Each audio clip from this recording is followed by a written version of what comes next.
Hello, hello, hello, hello, hello, hello, hello, hello, hello, hello, hello, and hello.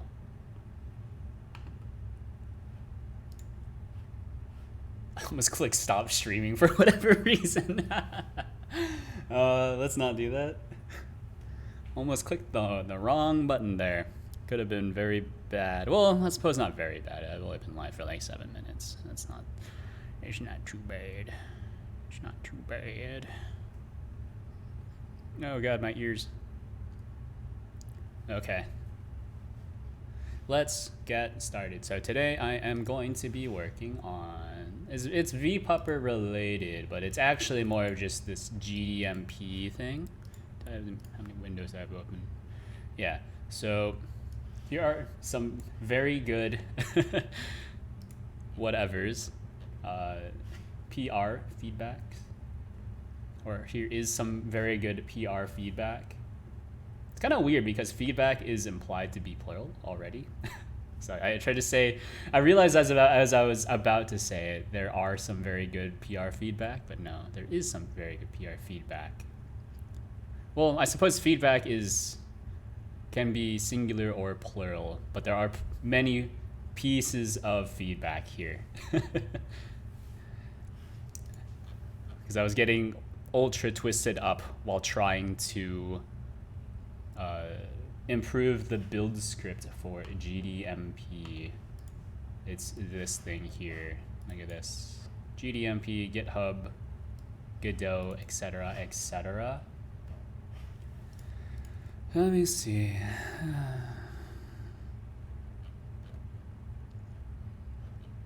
So I mean, there's some very obvious things that could be improved. Like for example, all these run commands are just running via, I guess Windows specific run commands, which is not great. So that's my fault for sure.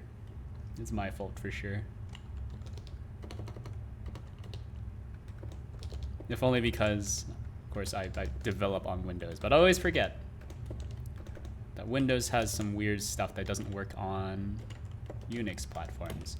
Yeah, so one of the big pieces of feedback was don't do it as just a raw string. On other platforms, you actually have to pass each string individually, which is kind of a pain.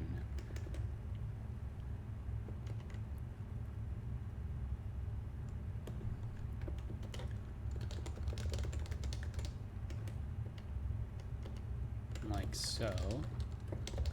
And finally, I'm programming in a sane language. Like Python. The joke is that Python is not really a sane language.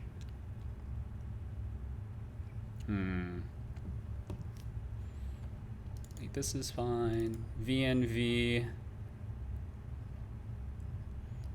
That's fine. Some of these other run directives, there's a few run directives, if I remember correctly, that I need to change. That's a runtime error.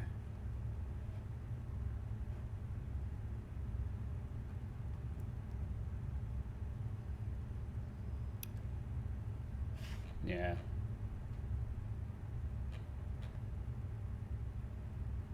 So it's pip install. Oh, and then this one, yeah. This one I think I got some feedback on. Maybe I didn't get any feedback on this specific part, but this was from their code. Hold on.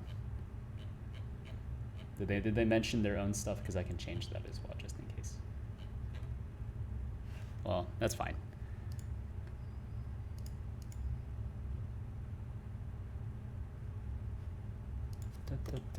Run make link. I gotta actually check to see if this actually works though, because I'm not familiar with running this command on Windows. I've seen it before, but it's just something I'm not familiar with.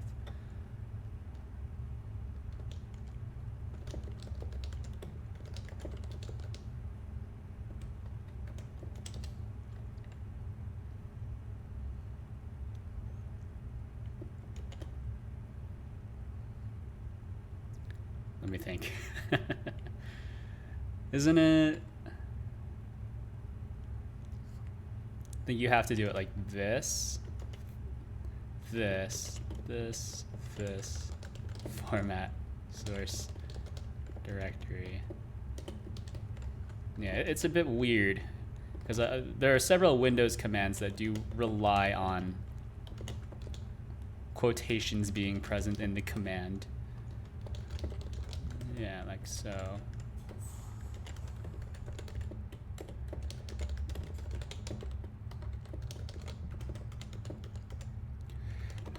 Alright, that should be fine.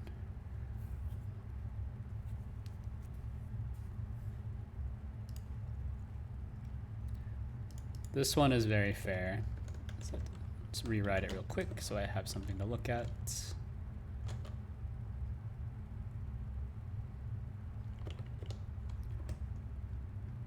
args, Godot, binary,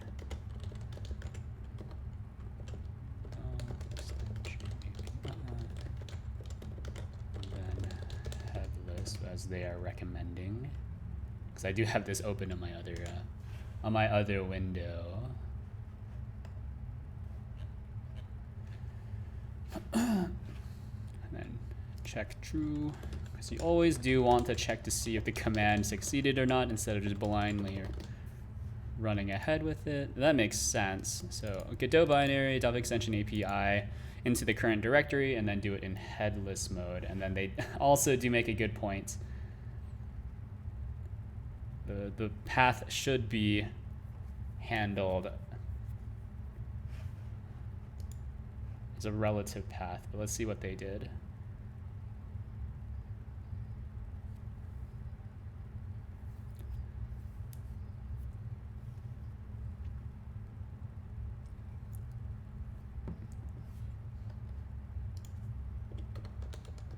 Not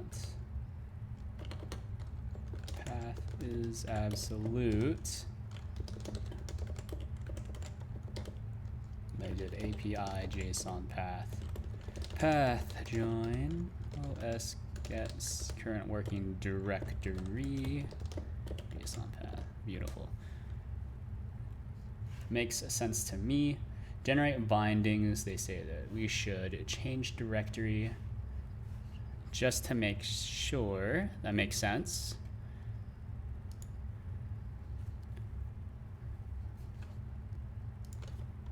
Okay, so OS change directory from the path join path directory name, the current file, and Godot C++ like so. Should work. I mean, I'm not like extensively testing it because it is just a setup script, right? So if there are any issues with setup, you know, just report it and we'll figure it out. And the way that I'm doing file modification is also kind of scuffed. Because I'm just doing like a raw find and replace basically on those files. So if you do anything like it's unexpected, it's gonna be a bit weird. You know, we should also do that. Like that. Make sure it's on current directory. So which one was that for installing for the VNV? Yeah, okay.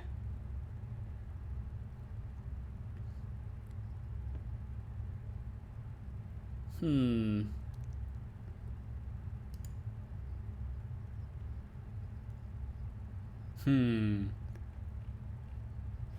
right, create VNV is here. Hold on.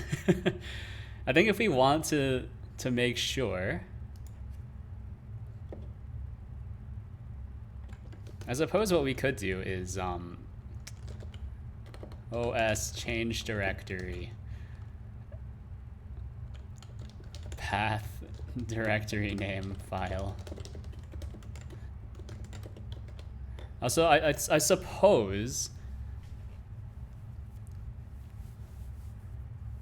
almost everything actually needs to be...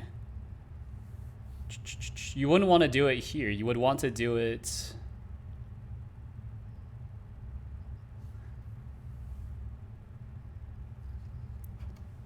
Yeah, you would have to make sure you're in the correct directory outside of here. Otherwise, the other commands are going to fail as well. Hold on. API. So where do I need to...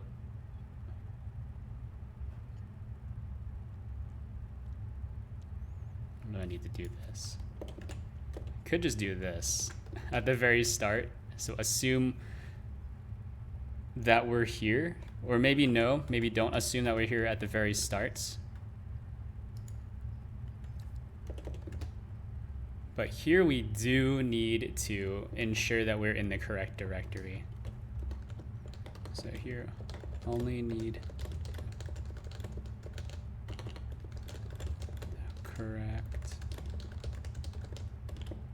after generating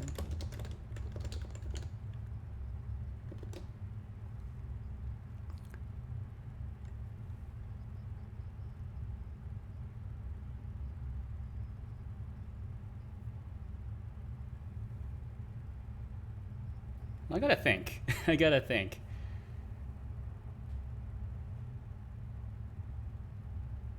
gotta think.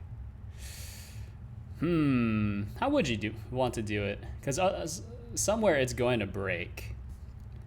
Because otherwise, this file is not necessarily the correct file if you're not running it in the correct directory.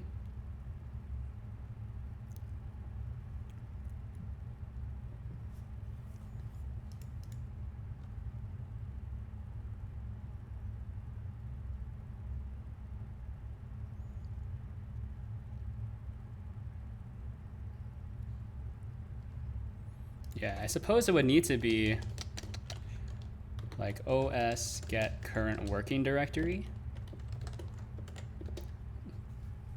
Like that. Extension API.json, like so.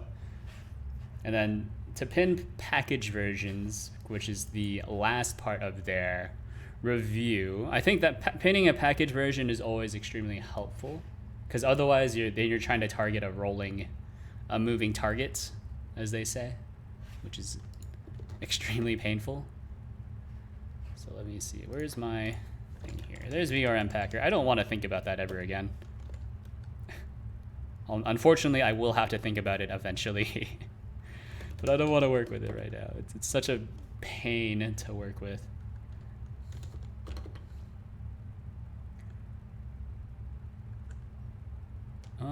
So what am I doing? Git status VS Code. What's in the VS Code directory? Cat VS Code C++ properties. Oh, that's fine. So media pipe. Oh, that's fine. Just run setup.py. What is your problem? Oh, I'm sorry.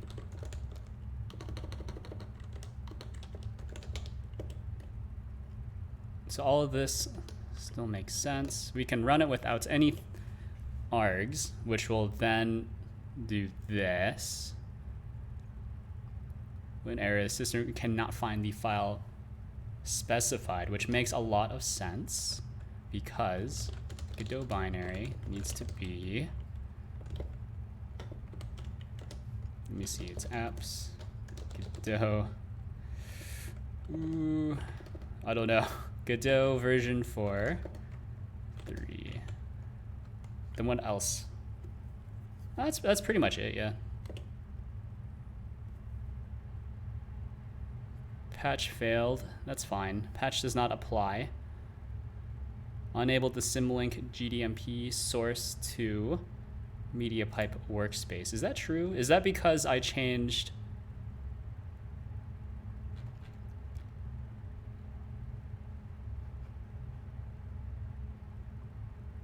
Is it because I changed this?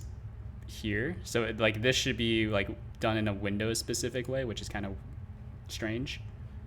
I could. Can I copy the, hold on, give me this. And then revert this change. And then give me the change again. Please get out of here.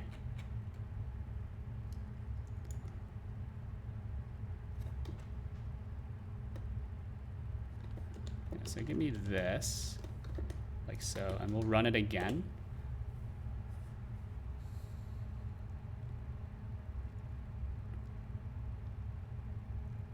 Yeah, that's pretty weird. That's pretty weird. That's pretty weird. That is pretty weird. I don't really understand what the difference was, though. Oh, it's because this is the wrong link. I see. I got confused by the order. So this should be this directory, and then this source directory.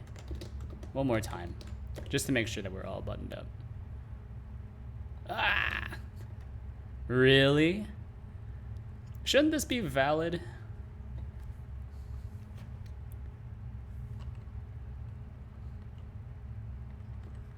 What if I like intentionally escape the double quotes? It's possible that it is munching up my double quotes for whatever reason. That shouldn't be it though. That is very strange how this doesn't work, but this does work. Yeah.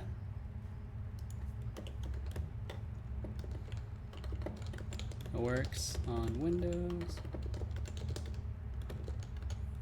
If add in this format. That is very strange. That is very strange.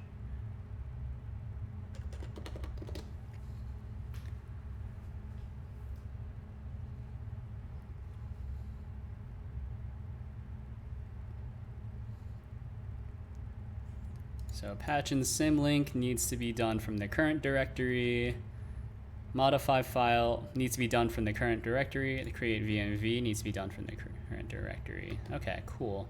Seems to work. And then building just doesn't work, but that's about as expected right now. So mediapipe get status. Yeah, and then everything else is just kind of patched. Okay, cool. What is extract compile commands? Where am I? Extract compile commands. Or are these Bazel build commands? Could be, not sure.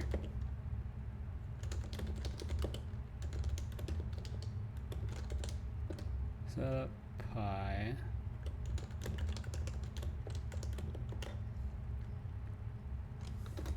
Hold up. Generate bindings, that's fine.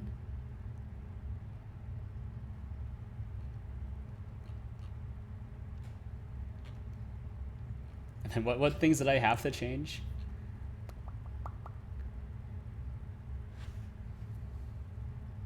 No, I guess I do need to check to see that this also runs on Linux. Let me see.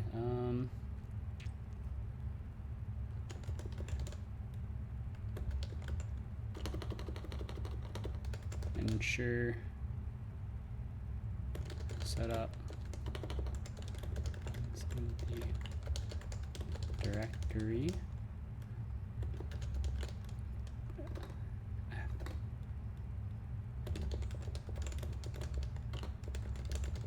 Extension API. Modify.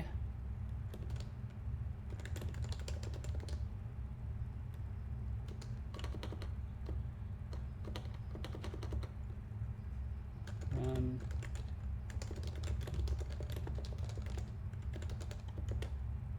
I think that's all I changed, right? Yeah. Probably fine.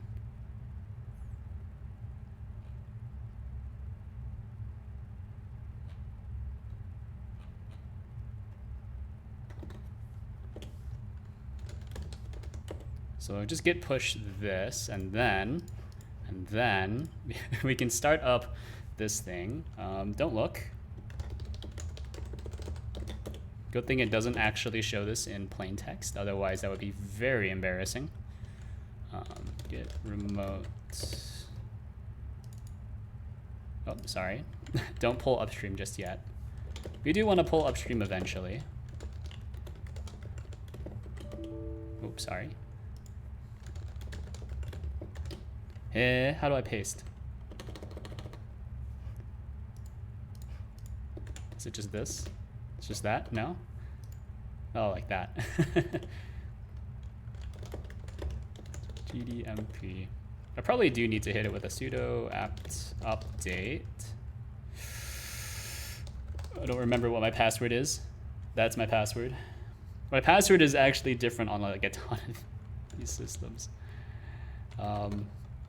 Sudo apt upgrade. Just real quick, we'll just upgrade live on stream. No problem.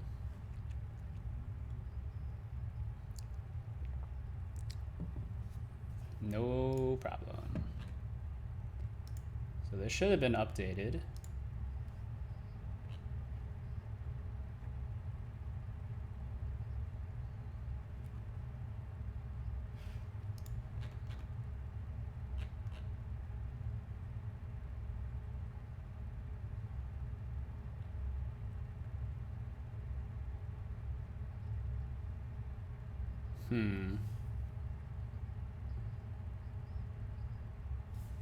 Oh, you know what? I am missing a part.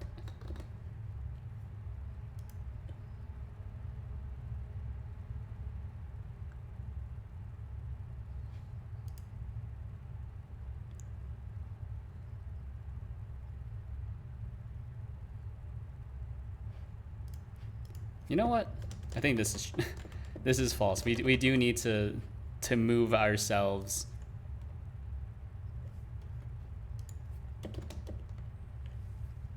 Like that. We'll just do a very cheeky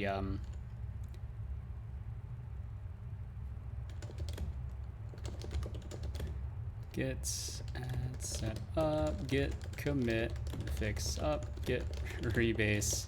We'll just pretend like I didn't do that.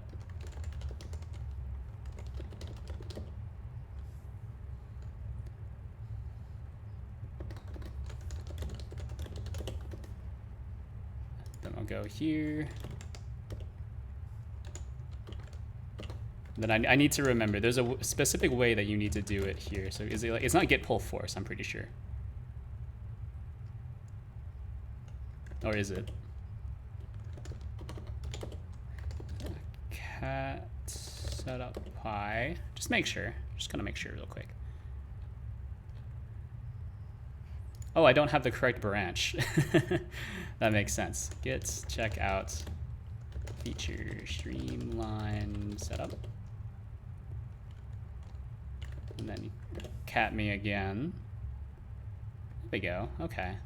Yeah, I'm pretty sure if you want to pull a branch that has been force pushed and a branch that has been squashed, I think you need, there's a few ways you can do it, but the easiest way is to switch off of that branch, delete the branch, and then re-pull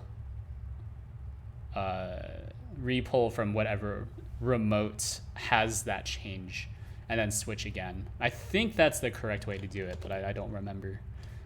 Also, was there something I needed to do with this VM? I wasn't really paying that much attention. Okay, cool. So hit me with a setup pi. And then this should give me some errors. Oh, Python permission denied. Do I not have Python on this machine? Python not found. So how about user bin env Python? Permission denied because it doesn't exist. And then this one is probably what it's looking for. How do you determine between user bin Python and user bin Python 3? So bash user bin env Python Oh, sorry. Python 3.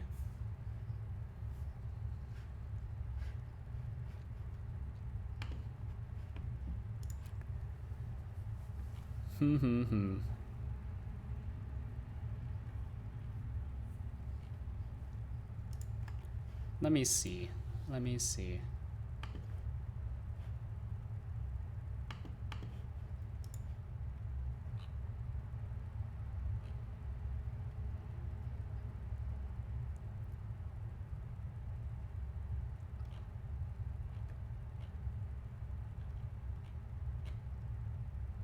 I don't know. I think I'm just gonna symlink it. It tends to be the easiest way.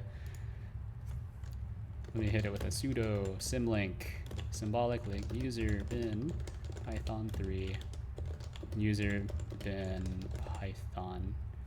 Because I think it's only on Debian that doesn't where Python isn't actually allowed, but on Fedora it's automatically symlinked for you, which is nice.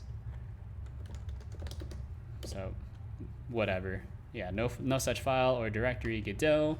That makes sense. Is Godot in the thingamajigs? I don't think it is. Oh, it is here, but it's Godot 3.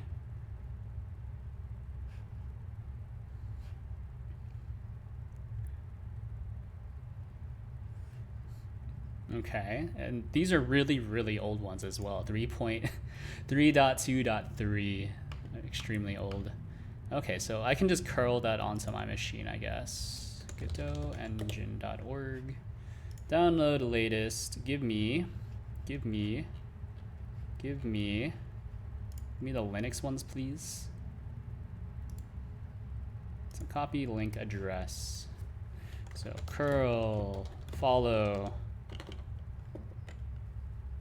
paste. Sorry, output file. Godot zip. Only 50 megs. So move godot.zip. Move godot.zip. Actually, probably don't want it here at all, right? Make directory.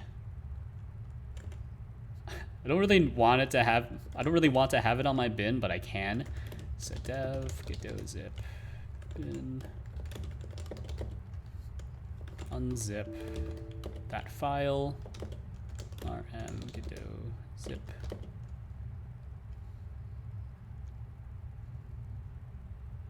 Actually, that's not how I should do it. No, I'm thinking about it again. Make directory apps. Move bin blah blah to apps. Okay, so it's here. And then I can even run it like so. It's just like a really quick help. Cool. But that can only run in headless mode. So then I'll go to dev, gdmp. Sorry, forgot that I'm in bash, not zsh. Okay, so hit me with the setup pi. Godot binary. Oh, you know what? I also need to do git. I always forget how to do it. How do you do it again? How do you init submodules again? They have it here, I think. Godot submodule init recursive. Update init recursive. Git submodule update init recursive. Takes a little bit for mediapipe. Mediapipe's pretty chonky.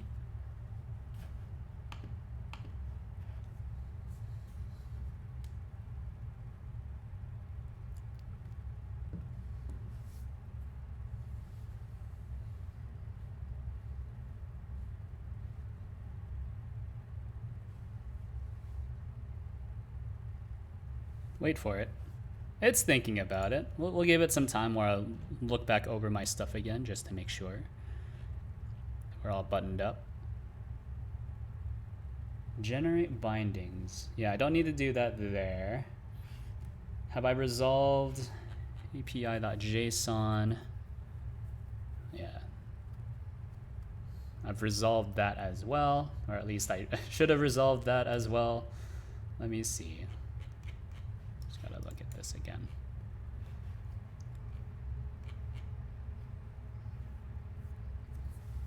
Yeah. So I'm unbuttoned up here. Yep. Use their suggestion. Not path is absolute API.json path. All right, setup pi. What were the commands again? Godot binary apps, whatever's there, and we can send it. And also, look at that. And it intelligently does this for you. So these args are only present if you're on Windows, as well as these args here. I guess these args can still be present if you're on a different system, like Linux or whatever, or if you're on a different platform. I forget what the platform things, or which things the platform can be. Because current platform comes from, calculate it here, system, Linux, Windows, Java. Java? What does that mean? I've never actually read the docs for this. Returns the system/OS name. For example, Linux, Windows, missing the Oxford comma, or Java? Question mark, question mark, question mark. Send me. Look at it. It's going. Oh baby.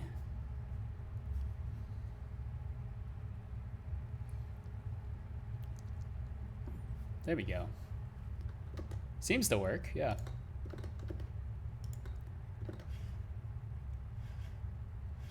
So did I pushed all of this, right? I did push it. Okay, cool. So we can just assume that we're all good here. So let's git check out branch. I think building is fine, right? The build commands are fine here. So we go build.py.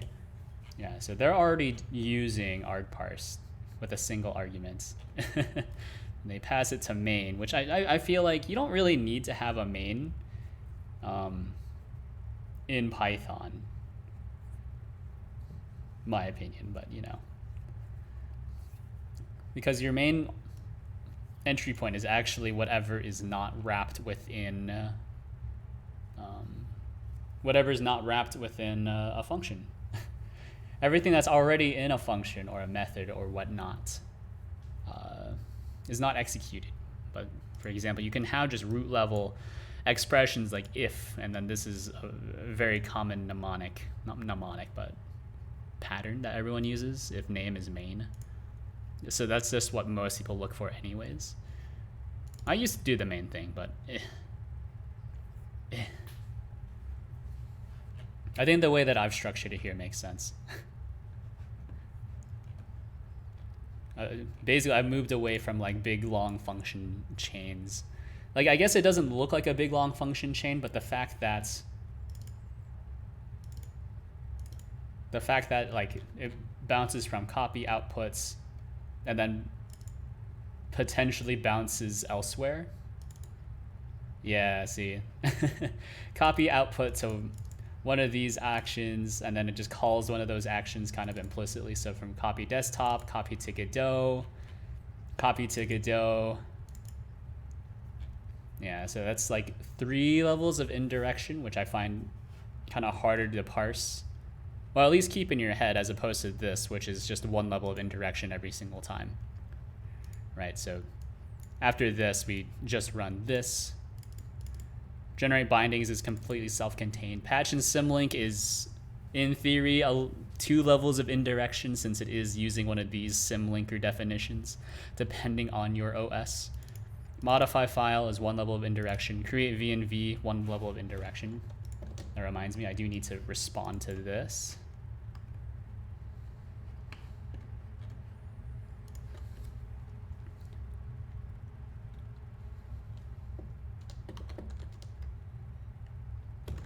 help with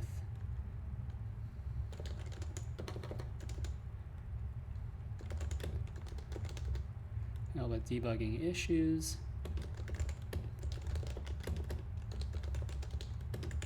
Version to check against.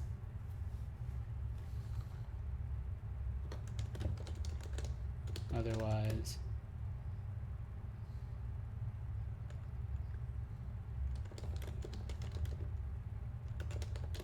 you would need to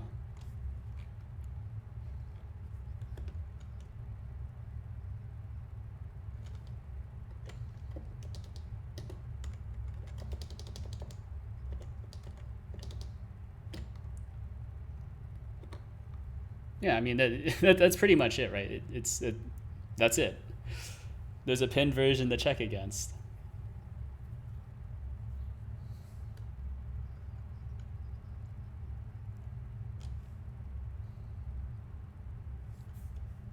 Yeah, I'm trying to come up with another thing to put here, but that's pretty much it. Yeah. If you're checking against a moving target, yeah, I guess checking it.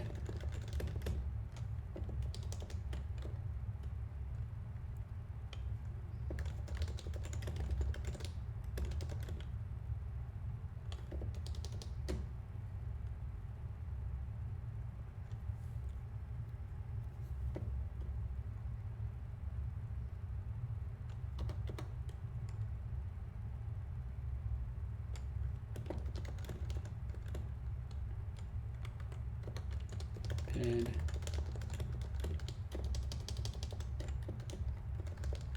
for all devs can be assumed to be using the same version. Something like that. I guess, and all devs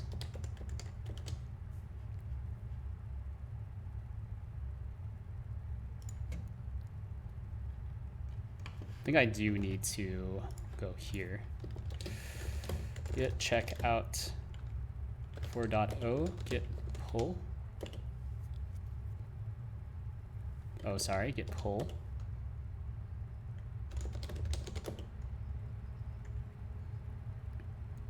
And then, what branch was I just on?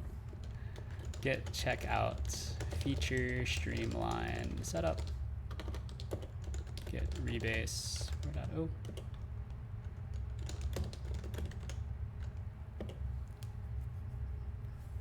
Okay, so then I think I should be all buttoned up here, because now my commit history is also fine. Yeah. Then here, this shouldn't matter. Whoop. Whoop. We good? Okay, we're good. Got really nervous there because it didn't update. All right. Uh-oh. Uh-oh. Hold on. Let's do this. Exit. Do not modify.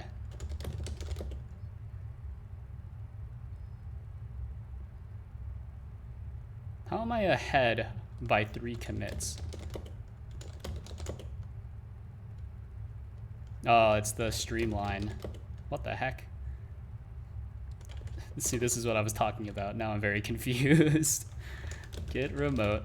Hold on, let's just yeet this branch. So git check out 4.0. Git check out. Is it 3.x is the git check out? Which branches do I have? Git branch. Git check out master. Git branch. Delete. Please, I desire code completion. I don't remember what the branch is called, even though I was literally just looking at it.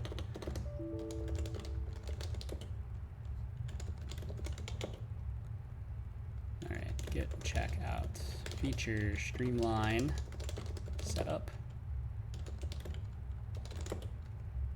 All right, should be fine.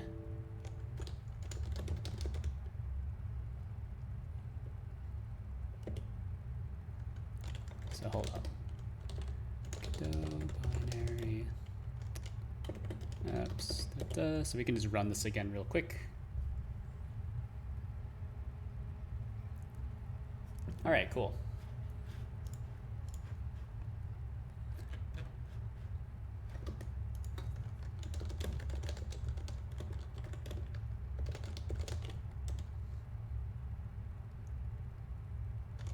Hold on. Let's run build pi desktop. Hold on. Am I not in the right thing? User bin. Oh, that's right. Because I don't have a user bin Python. I actually need to use the whatever is in my env. User bin env. Hold on. User bin env Python.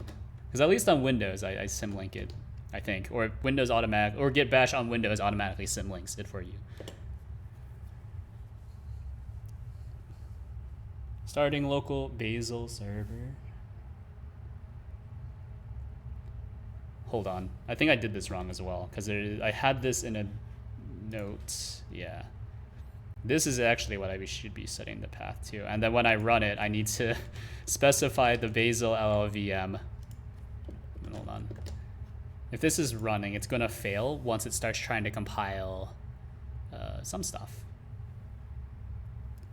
Look at it go. It's like I'm a real software developer.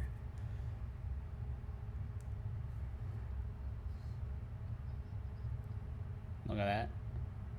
Proto buff. See, I see a lot of projects that try to use protobuf just because it's like a Google thing, but I've always found protobuf to be really confusing to use.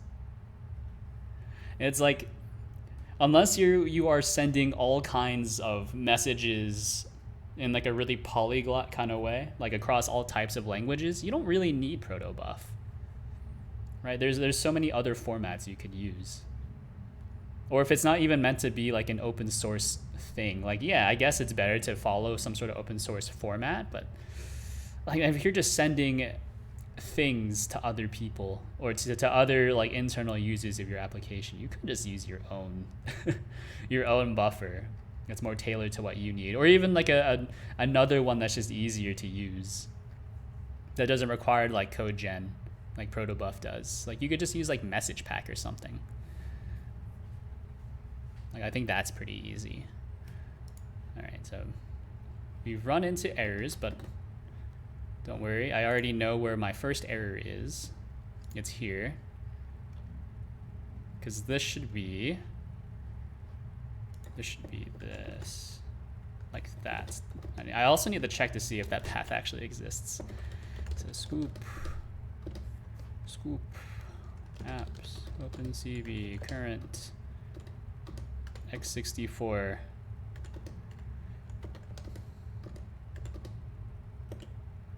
Yeah, okay. I remember this took forever to figure out.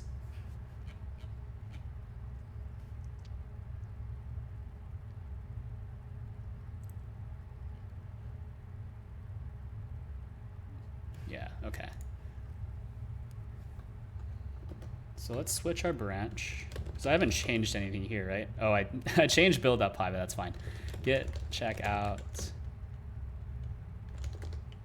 Fix compiling Windows. I suppose I actually did not need to branch off of my current branch, but that's fine. Setup pi, I think setup pi is fine. Build pi, that's fine for now. So what was the error? The error was one of these beautiful template errors. Method bind cannot convert from external include method bind. Nope.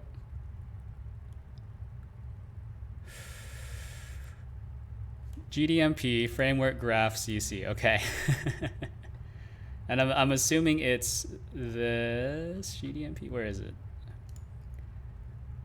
GDMP framework graph. He's done it. And then VS Code is going to be very confused about where things are. Yeah, it absolutely hates it. What is your problem? Configure. Can I configure using the UI? No? I mean, that's pretty much it. These are all the headers, yeah.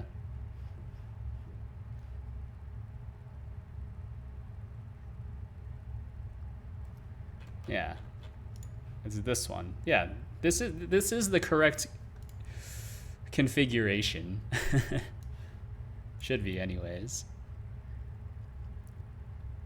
Yeah, because then there's mediapipe, which has a bunch of folders inside of it, which is painful. I suppose I need to have this enabled somewhere. And where do you set, or where do you define these? External defines. Although I don't think that's, I think that's fine. Maybe, I'm not sure, because the task API is something slightly different. Maybe it's fine, don't know.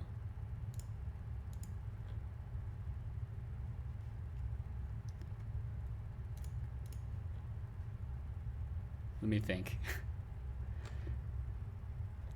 Include errors detected, yeah. Tell me something I don't know.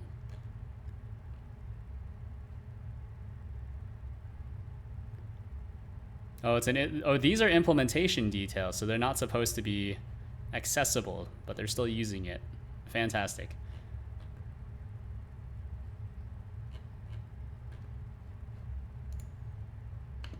Let me just include this then. So mediapipe disable GPU, just for you.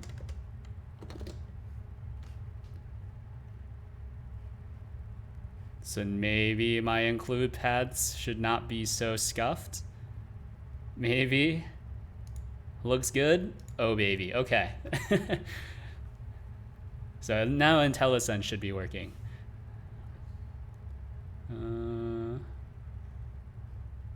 Target, blah, blah. Oh, good.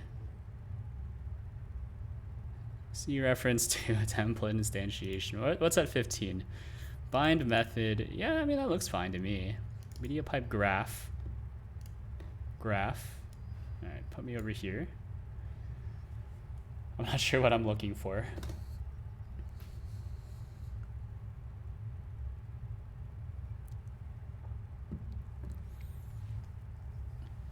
External.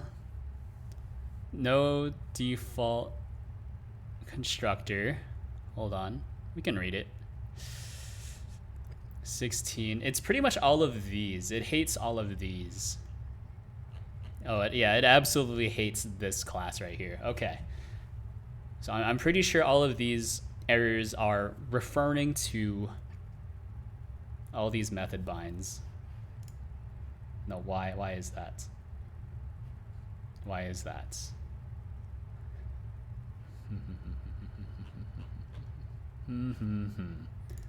See, if we look at initialize, that looks fine to me. Graph config, standard unique pointer. Yeah, that's fine.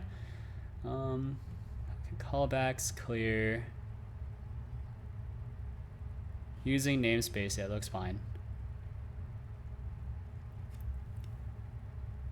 And there shouldn't be any usage of GPU resources here. So all of these should be fine as well. Why is this failing to build? Just run me again real quick. Or is it because I need to also specify LLVM whatever here?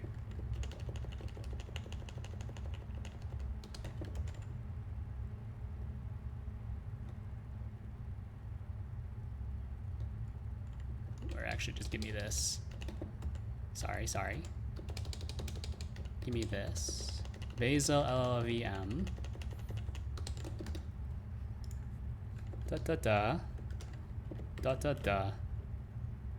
Da. Nope, okay.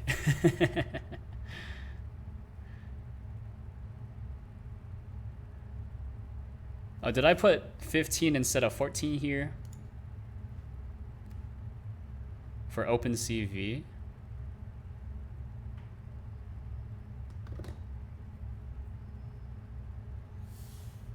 Status text. Copying dynamic library failed, missing input file.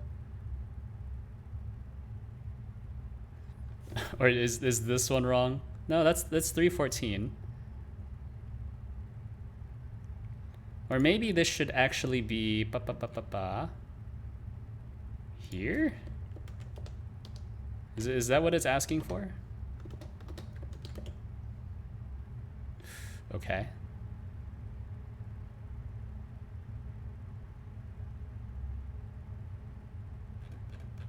Oh geez.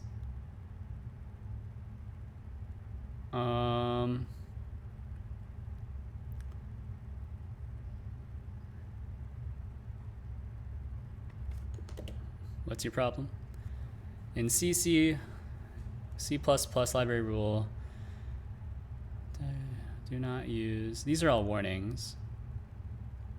Missing input, Windows, OpenCV, x64. Oh, sorry. One more time. All right, now we're back. We're back, baby. Put that back here. So now I'm seeing I was wrong. It's par for the course, though. Now we're back to template errors, my favorite. Method bind. Camera helper. Camera helper. Camera helper. Not this one. Camera helper. Camera helper. GEMP. Camera helper. And then what is your problem? Oh my god, what is your problem? You don't have a problem? Include errors detected. Huh? What do you mean? That should be fine. Oh, it's because the include is wrong because I should not be doing this. I don't need this include. Because it's trying to include two different points, I think. So now you are trying to look for GDMP, GDMP, mediapipe, GDM. No, that is right, yeah. And then everything is copied as is needed. So like this should be fine, right? This should be fine.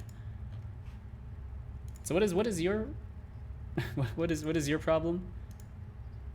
GPU resources. Yeah, that's fine. Then camera helper. Compile commands.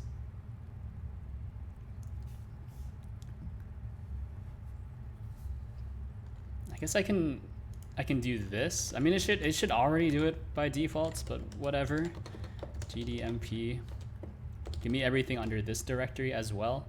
You can think about it. Give it a think. Include errors. Fantastic. Thanks for nothing.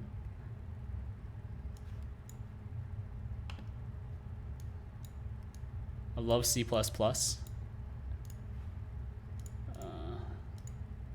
Camera helper. Yeah, sure. Okay, fine.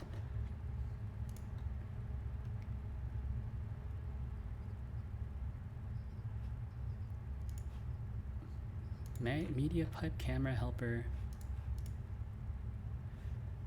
Your problem is that it's include errors detected. That's not helpful. I have included it though. At least here I've included it properly because it's workspace folder.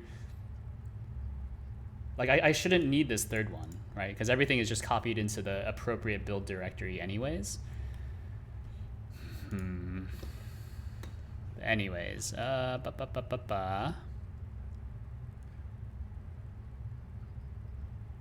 camera helper 9. Set GPU resources. No, that should be fine, right?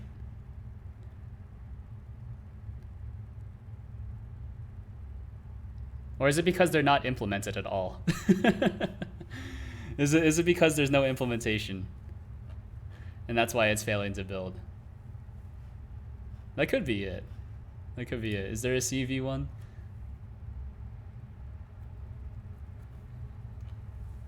I think there is a CV.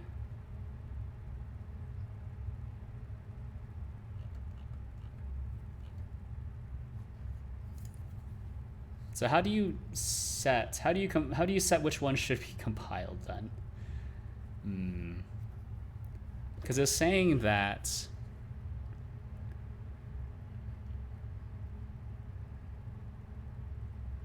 no appropriate, yeah, there's no default constructor found, sure. And then everything else is just kind of garbage.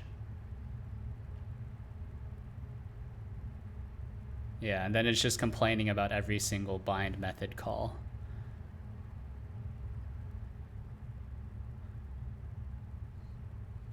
Or actually, no. See, this one's actually complaining about... I don't know, actually. That is pretty weird. What if I start implementing... I just provide a default implementation real quick. I mean, you shouldn't have to, because it looks like there's already like an impl here. Or what does this mean? Impl. Camera helper impl. Yeah.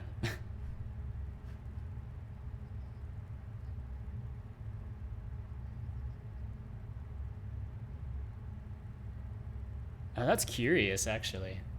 Shouldn't this be based off of the impl then? Am I interpreting that wrong? So this should be like impl, right? Shouldn't all, yeah, basically all of these should be based off of the implementation. It always makes you sound like a... It sounds weird to me when I say it should be based off of the impl, even though I know what I mean. I know it's not weird.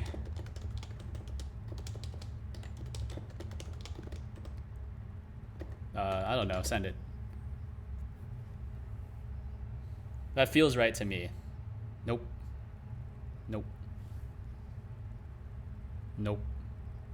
Oh, actually, hold on. Heck yeah.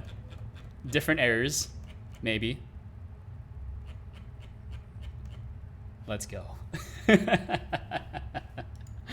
Different errors. Progress. Yeah, so these should be based off of whatever implementation is being used, I suppose. I think that makes sense, maybe. I'm not really sure. I don't know why Camera Helper just hates looking for this file, though.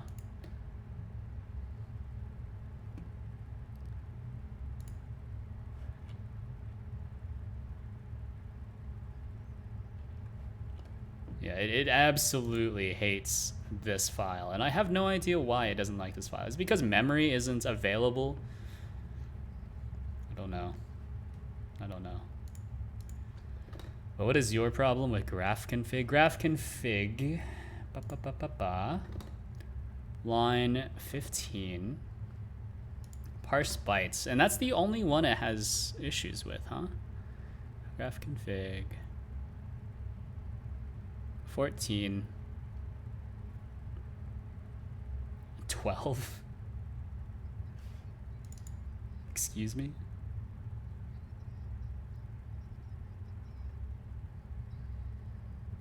I'm thinking, shouldn't this be a const string?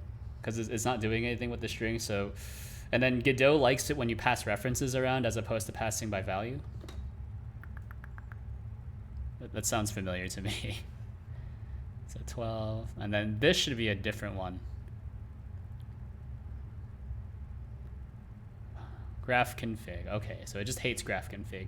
So it hates 12, 14, hold on, 12, 14, 15, 12, 14, 15. So 12, 14, 15. What's up with parse bytes? Packed byte array, that's right. Config parse from array. Parse from array.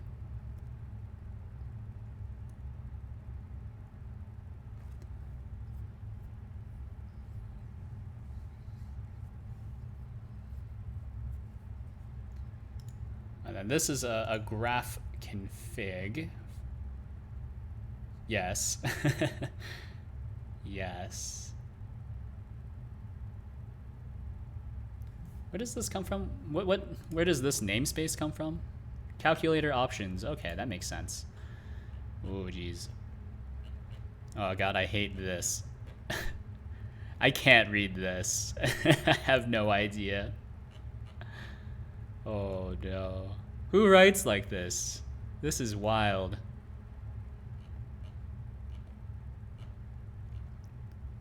Especially the psycho. Only two spaces. Oh no. Maybe if you're really into JavaScript, that makes more sense, but that's tough. So it's 12, 14, 15, right? 12, 14, 15.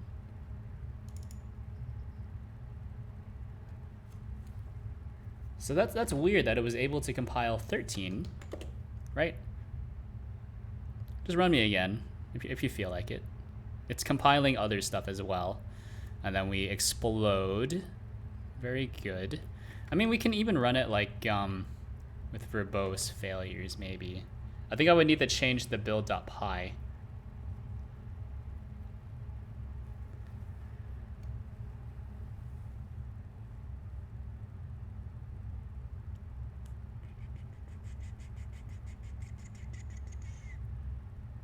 Graph? Okay, so maybe it's just compiling them out of order. It does make more sense if I consider that it is compiling them in parallel. So graph, give me graph config, please, because I think there's less errors in graph config. So I can hit that first. Oh no. Oh no. Graph.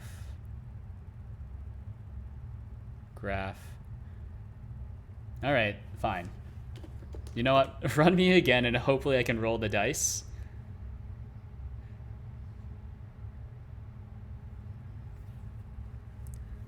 Roll the dice. Hopefully it gives me graph config again.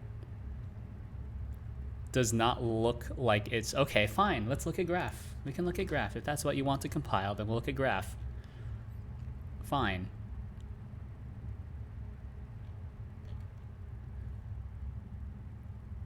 Framework graph. Okay, graph failed. 51 arguments.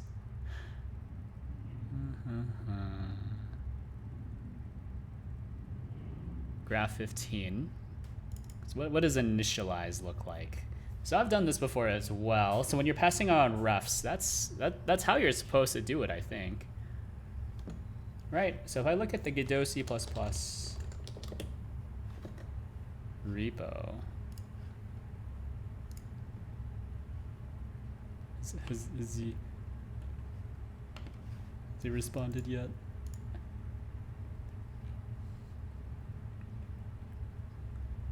Test source example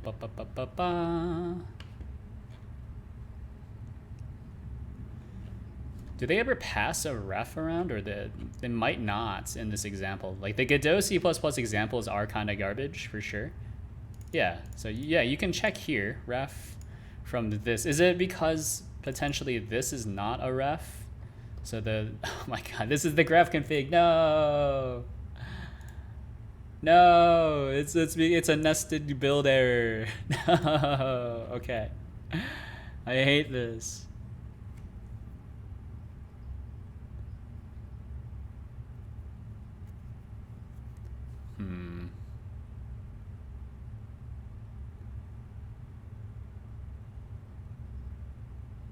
Get the underlying. Gotta think.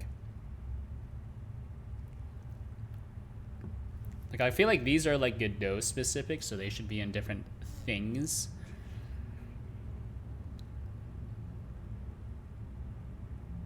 And these are Godot strings, right? Yeah, these are Godot strings. So actually, you should be able to pass them differently, and then hopefully Godot is just able to kind of figure it out. I don't know.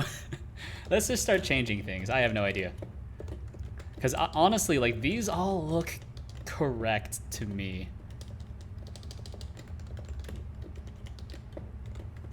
But I do know that Godot does like to... Godot does like it when you try to optimize like that. So here's our graph config. It takes a const. What is your problem? What is your problem? Camera helper is just freaking out. All right, get out of here, camera helper. No one likes you. Graph config. Yeah, so now we just need to change these. I don't think that this is going to help, by the way, but it might. It might. I have noticed that sometimes changing the parameters can help. GD extension is very picky about how you pass params. What is mediapipe? Mediapipe is Google's face tracking. Well, it's not just face tracking, but it's Google's big machine learning computer vision project. So it's not AI in the ChatGPT sense. It's their project before ChatGPT really started popping off. So like you can go to mediapipe. Yeah, it's very, very advanced, and it only requires a webcam, which is the best part about it. So it's basically like OpenSea Face, which is what I'm using right now. But mediapipe 1 is backed by Google, which is a plus and a minus, but they haven't killed it yet, so we'll call that a plus. And mediapipe comes with, you know, obviously face tracking, but they also have like hand tracking, very complicated from what I understand. They have full body tracking. They have face tracking, which I've actually implemented under. But it's not. I didn't really implement it. But I've started implementing it, and I implemented a runner here, which is just a really quick Python script that leverages their model for face landmark detection. So you might be interested in whatever this is. I think it's really cool. They are coming out with, I guess, a combined model. So face landmark detection and pose landmark detection. So in theory, you should be able to load in a VRM model and then have simultaneous face tracking and full body tracking. I don't know if it's going to be combined with hand landmark detection, because as I may have alluded to before, like hand tracking is very difficult. Because if you're looking at it like right now, even, right, you can kind of see that, you know, body tracking, fairly easy. All you need to do is pinpoint where your shoulders are, where your big joints are. Like your hand is like a smaller body on the end of your arm.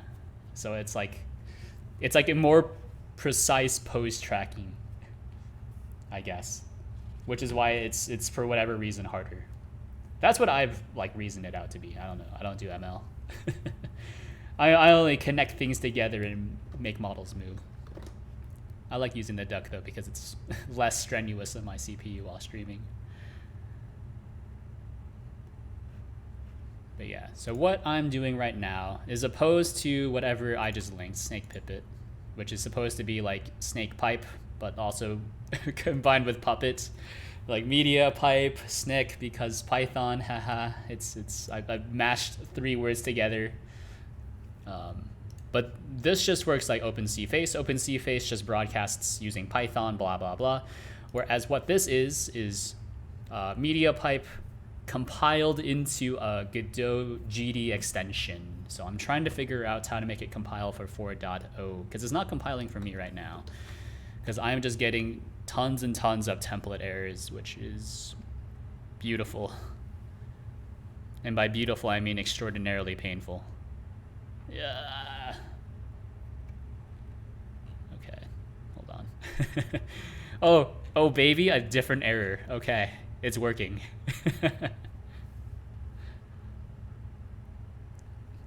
Another really difficult part about mediapipe is that it uses Bazel, which I'm not familiar with. So it's just another example of how learning literally anything in not computer science. I don't know any computer science. Learning any tools in programming and becoming a master at any tool in programming is kind of a lost cause. Because when I got started, back in my day, even though I've only been working professionally for like 6 years, like Jenkins was the hot stuff. So I got really good at working with Jenkins. But now no one does Jenkins anymore, unless they have like some hot garbage that needs to be fixed. Now everyone's moving over to Bazel. Facebook has Buck 2, which is considered to be a very good build system, even though it's Facebook. See, it's even listed under Facebook, not Meta. And as far as I understand, it's very Buck and Buck 2 are kind of based off of Bazel or something like that. I spent so much time getting good at Jenkins, and now Jenkins is out of favor. Like Circle CI out of favor. All that stuff out of favor. Now everyone's moving over to these kind of weird polyglot build systems. And now I'm just dying, trying to figure out what the problem is. Tools difficult, so much time, so much stuff, so little time. Pleasure working with Jenkins. I would rather have not. Yeah, I mean, I don't mind Jenkins. It's the fact that no one knows how to, or the fact that you're not able to. Let me phrase it like this: like role-based access control makes it really difficult to work with Jenkins. Like if I was allowed to just install stuff, or if they had like a larger repository, or if big companies had a larger repository of like Jenkins tools that you're allowed to use, it would make my life a lot easier. But unfortunately, that's not how big companies work. Big companies are like, here's the library that you need. It's 5 years old. Good luck. So. Yeah, no, I was on a big Jenkins project, or I suppose I say I was on a big Jenkins project. I was leading the project, and I was also one of 2 consultants on that project. So I don't know how much weight that holds. I mean, the fact that the project did well was one of the reasons why I was promoted, but, that was not fun. It was really, really not fun. So you'll find reasonable documentation on how to use libraries and was just lost. Poor IDE support as well. Well, I think the beautiful part about IDE support is that as long as you just pretend like it's JavaScript, you are good to go. Well, I don't know. Were you using Jenkins? Like, were you writing Java Jenkins? Were you using Ruby Jenkins? Or were you using Groovy with a G with Jenkins? I was using Groovy. And so Groovy is basically like, what if we had Java, but like made it into JavaScript? Yeah, okay. Everyone was using Groovy. I still have not met anyone who's done Ruby with Jenkins with an R. Even though I know it's a thing. Yeah, and then, all the documentation kind of sucks as well, for sure. Like, if it's open source, you have a chance. If it's not open source, good luck. Hopefully you bought support from... What's that one company that sells support for Jenkins? I don't even remember their name anymore, but I remember I was just firing off email after email to them.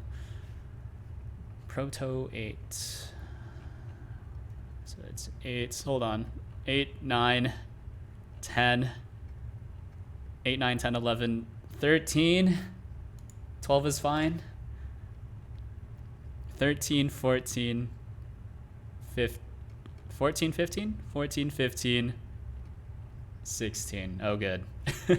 So 12 is fine. Everyone remember that. 12 is fine. The Groovy-based DSL they built for Jenkins, probably open source. I dive into the sources.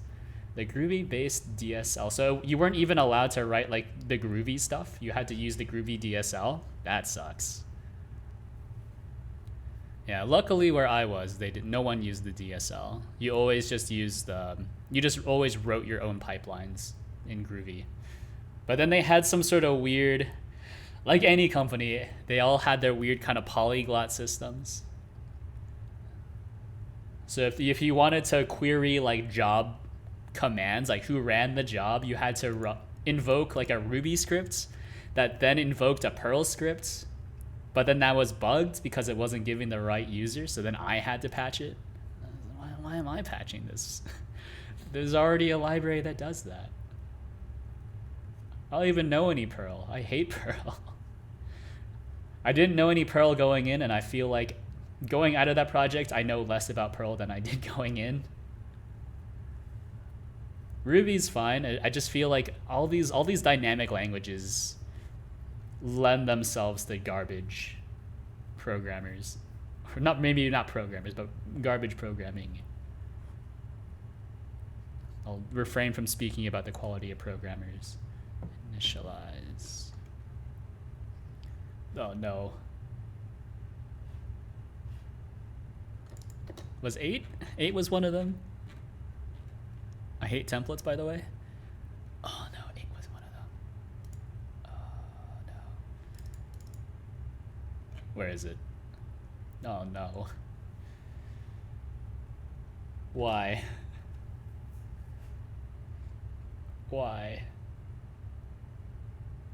Pointers to members have different representations. Cannot cast between them. Hold on, I can read this. String to unexisting class? Huh?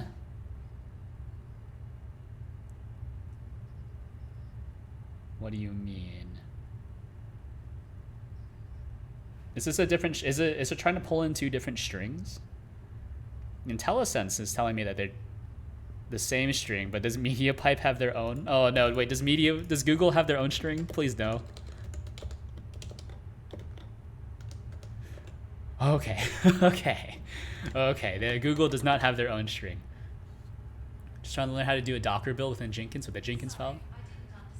Hey Google, shut up. Typo just messed up. What are you building? Godot? I'm building GD extension. A GD extension that binds mediapipe to Godot. So this is like the CFFI part of Godot.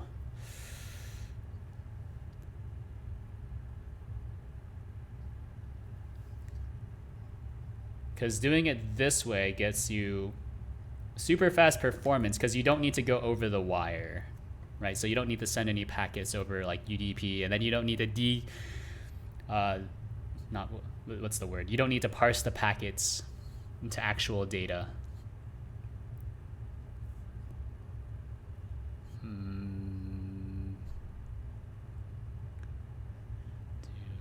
Unexisting class Godot string. Cannot from R to R. Unexisting class. Is this imported somewhere else?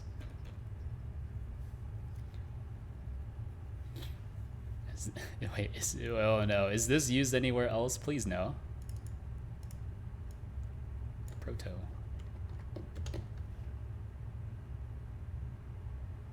Graph config, that's probably fine. Oh no. GD library, that's fine. Oh no, Packet is using this as well. Is this like an out of order build error? That shouldn't be a thing, right? No, because yeah, it includes this. C++ works by just include the entire file. So it's not out of order, I guess. I mean, I guess it is out of order, but it compiles it in the correct order no matter what. Sometimes. Because header files are read top to bottom. Whereas C++, or the actual C++ implementation, it doesn't matter. I don't know. My C++ knowledge is good enough to get by.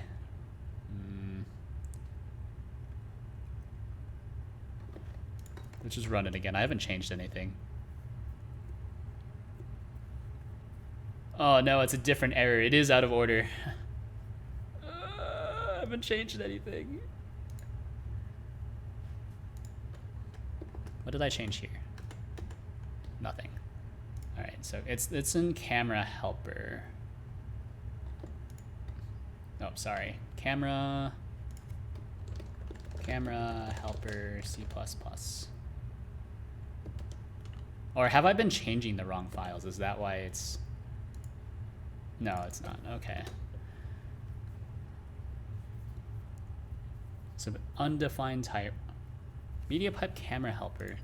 Isn't this is right though, right? Camera helper. Mediapipe camera helper. And then the class is defined. Maybe it's not actually defined.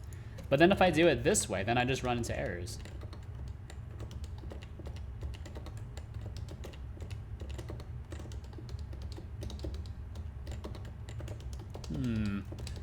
But see, the problem is that this implementation doesn't have anything. And then if I don't include those... No. There is something somewhere that is causing this to explode. Oh no, and then this is the thing I thought I fixed, but it's not fixed at all.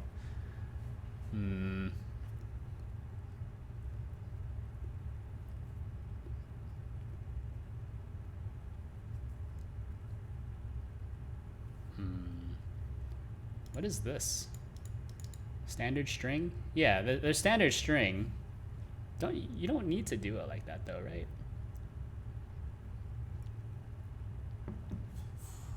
It is part of the standard library. Okay. I thought I fixed this, but it turns out I didn't. Const Godot string, reference to reference, with return value bool. Pointers to members have different representations, cannot cast between them. See reference to create method bind doesn't matter. With return value bool, you don't need to bind the return value. You only need to bind. Actually, like the D method, you don't even really need to have the D method here. You only need to include the method that you're binding. And then as long as the method that you're binding, as long as the inputs and outputs work with each other, it doesn't matter. Does Godot even use the STL? The Godot engine core does not use the STL, but if you're making GD extensions, you can do whatever you want. I think you can do whatever you want as long as you don't break ABI, which is very hard to break, I guess, because it's all going over the C ABI. Now, different versions of... Oh, you know what? Is it a C++ version? No, Godot 4 uses C++ 17. Or no, Godot 4 does not. Godot 4 uses C++ 11, right? C++ usage guidelines. This is the guidelines for contributors. I can't use C++ 17 features. Oh no. But this is for contributors in engine development. Yeah. It has to be C++ 14, but I don't think that's a huge problem for me anyways, because this is for GD extension. GD extension doesn't... It's a separate library, so it doesn't matter. This is on top. Subs. Oh, does it? I kind of read it, but kind of didn't. Oh, okay. Oh, to the 3.x branch. Right. I read the wrong note.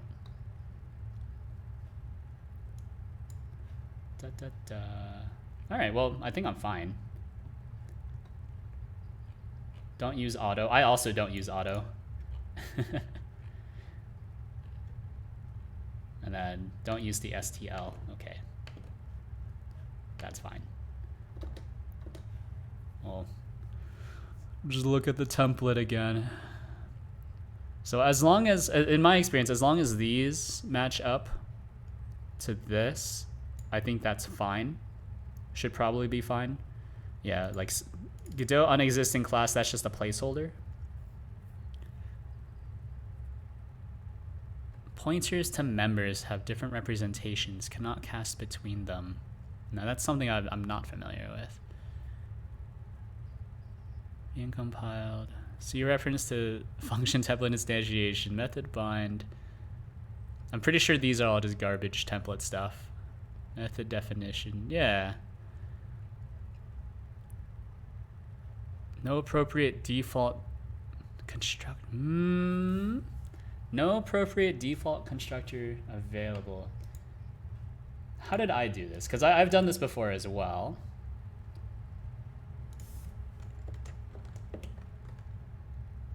Done this before as well, so I do have a few. Oh, you know what? Is it? Please don't be this. Please don't be the. Please don't let this be the error. So Godot. Actually, hold on. This should already be linked within mediapipe, right? So mediapipe Godot C++.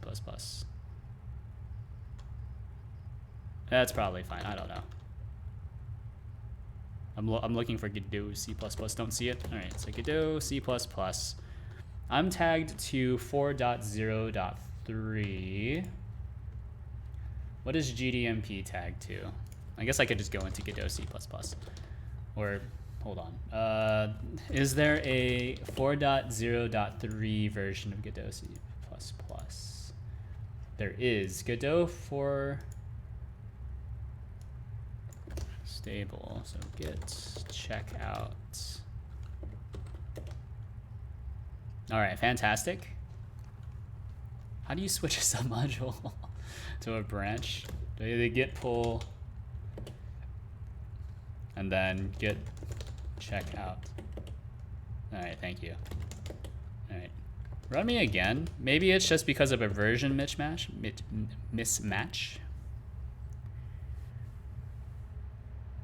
Run me again. Oh, baby. No, that wasn't the error.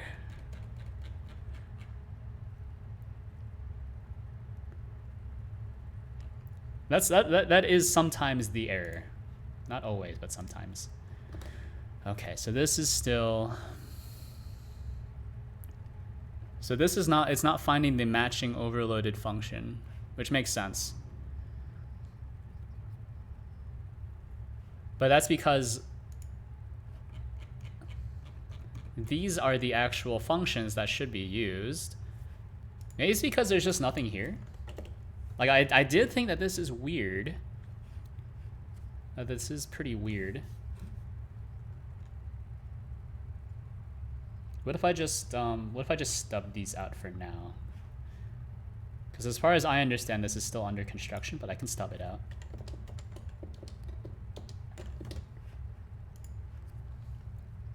So this is spool, permission granted, return false. You can do it. Where's my code completion? No code completion. Request permission. To do stub. Set mirrored. And I'm pretty sure it's for all of these, right? So that's 6, 7, 8, yeah. So there's no default implementation, which makes sense.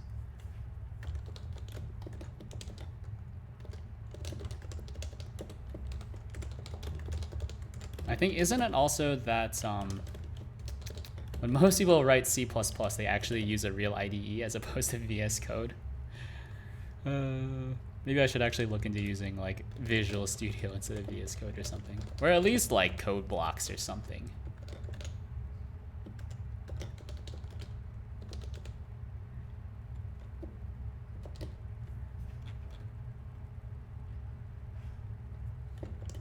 Media pipe GPU resources. Oh, is it because I don't have this available? Because I have it disabled on my system. Do I? Do I have a real IDE? I do have Visual Studio. It's been a long time since I've used it though. 'Cause once again, I'm not really a C++ guy.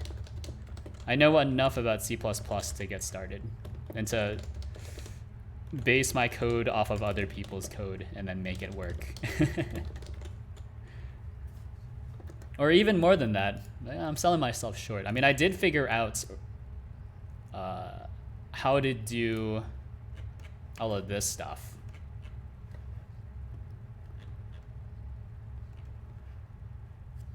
Or like how to figure out how to do the var arg stuff in Godot.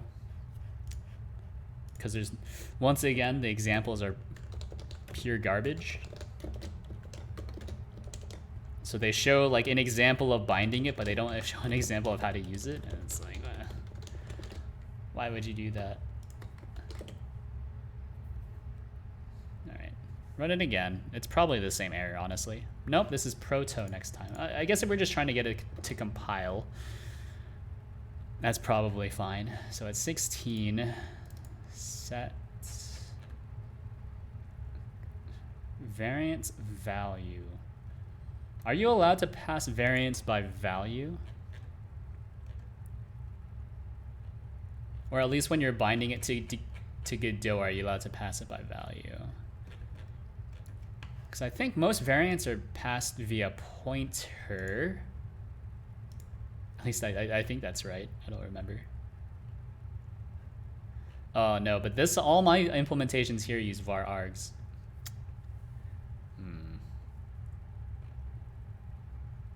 Oh, actually, wait, no. These aren't exposed to Godot. Actually, maybe not. What does my global thing use? Global, nope, that's just a raw string.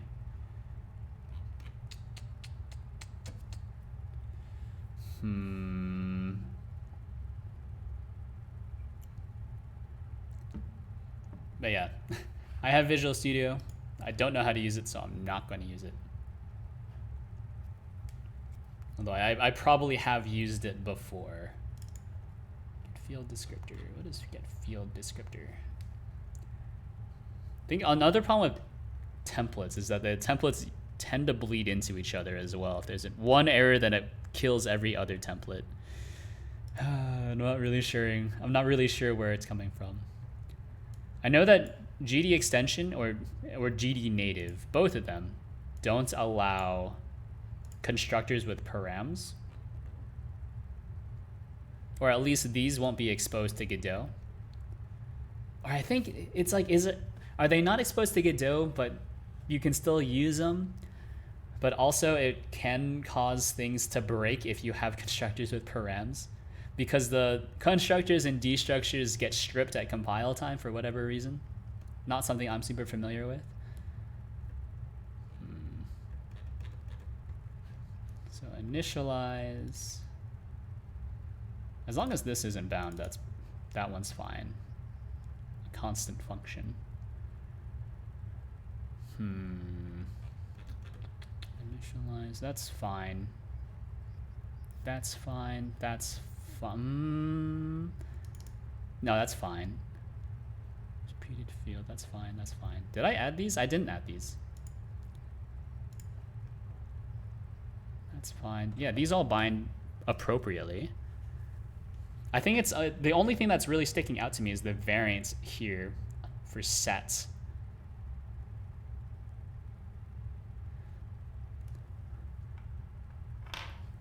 So if I remember correctly, it should either be a pointer or a reference, because variants are kind of weird things.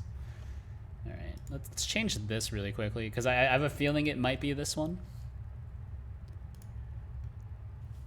I have no proof, though, of that being the case. Wait, can you repeat that? When you run into a template error, that template error can, I guess, waterfall into other templates. it can bleed into other templates and cause those templates to also fail.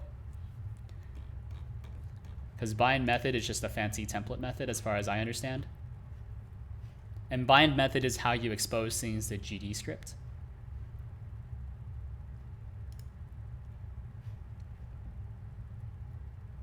So hold on, I have this open. I think I have this window open multiple times. Okay. There we go. Give me an example of passing just a variance. Yeah, because I know one of the big things is that, for example, here you have something called, not a huge fan of the new GitHub view, by the way. For example, if you try to pass a node by value, it will cause compilation to fail, but it won't tell you that that's the error. It'll just say like, oh, do you have a template error because of whatever. And then you just kind of have to know that you're not supposed to pass nodes by value. So that's what I'm hoping is happening here. Yeah, here's variance. This variant needs to be passed by reference. Hopefully, maybe that's it. I have found the error, maybe, potentially. If that's the error, and I just fixed it, I'm a genius. If that was not the error, then I accept no responsibility.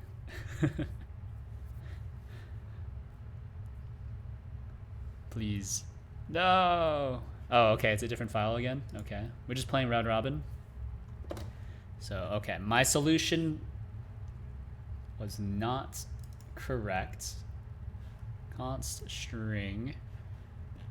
At least now I'm not getting just tons and tons of include errors, so that's good. Is it possibly because it's waiting for the rest of mediapipe to compile? Set GPU resource. Hold on, I saw that. Hold on. Camera helper is not a member of.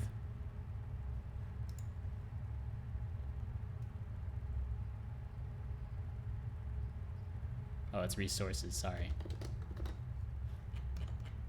All right, run me again, just real quick. It's compiling them at random, which makes sense because it's trying to compile them in parallel. It is making it really tough for me to figure out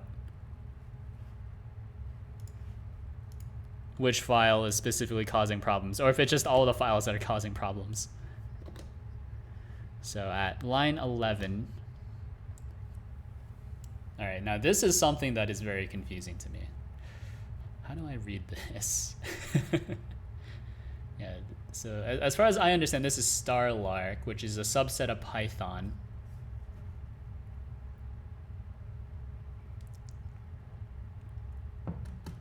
And then it should just be compiling. It should just be running top to bottom, because that's how Python works, if you're not nesting things in functions or methods.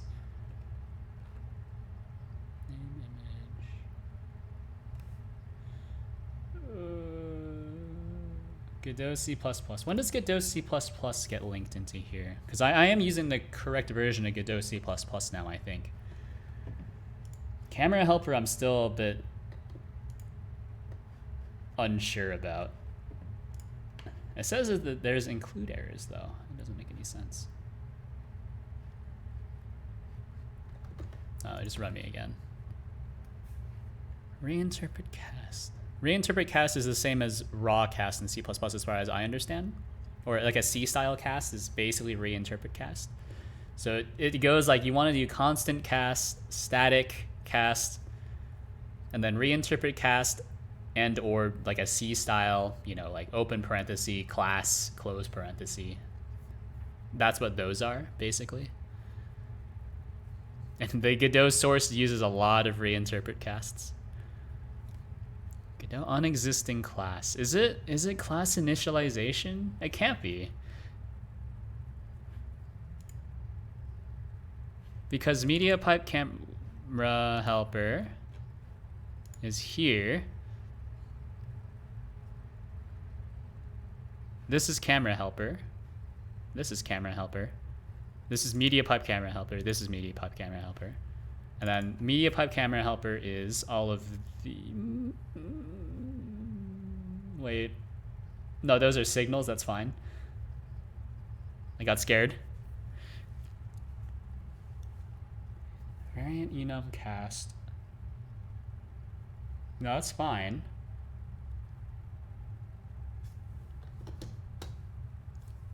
Pointers to members have... Okay, hold on. Let me just Google this. I'm not familiar with this error. Pointers to members have different representations, cannot cast between them. Whereas members have like normal, like ordinary pointers behind the scenes. Their representation is quite different. In fact, a pointer to a member usually consists of a struct containing up to 4 fields in certain cases, because pointers to members have to support not only ordinary member functions, but also virtual member functions. Member functions of objects have mental-based classes, and member functions of virtual-based classes. Thus, the simplest member function can be represented as a set of 2 pointers, one holding the physical memory address of the member function, and a second pointer that holds the this pointer. However, in cases like a virtual member function, multiple inheritance, and virtual inheritance, the pointer to a member must store additional information. Therefore, you cannot cast pointers to members. Ordinary pointers. You can't cast pointers to members to ordinary pointers, nor can you safely cast between pointers to members of different types. To get a notion of how you're compiling the size of the operator.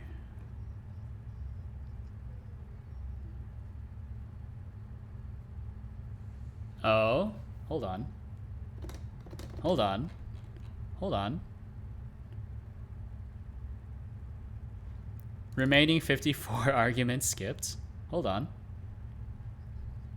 I do know that the main dev uses Linux. Can you... So, is it possible I need to just add that flag here? BMG. I'm not familiar with this, but where do I pass that flag? Where is it? GDM.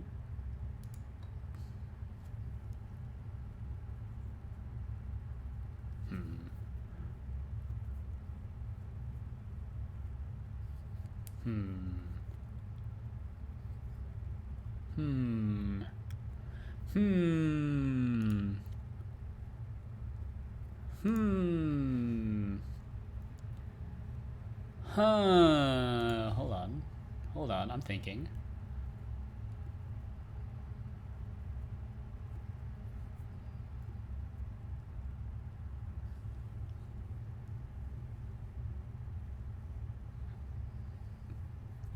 Where do I put the build commands? That's all I want.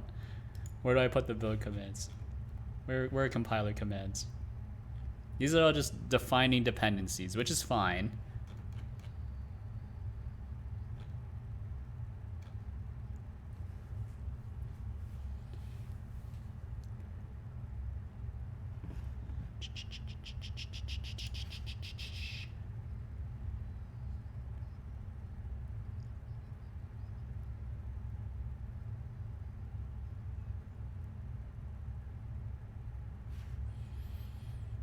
Hold on. Hold on. Data?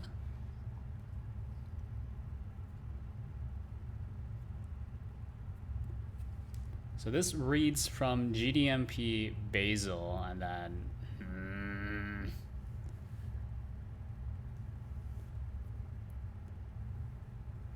GDMP Bazel. Nothing. Place the data. Oh, okay, that's fine.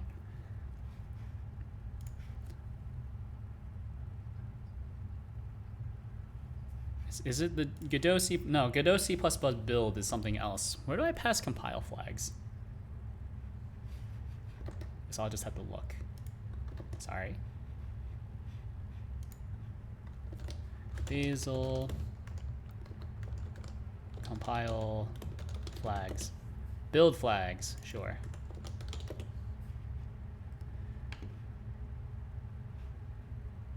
So how do I know which flags I'm sending though? Bazel build, sure. Or are these all just in the build.py scripts?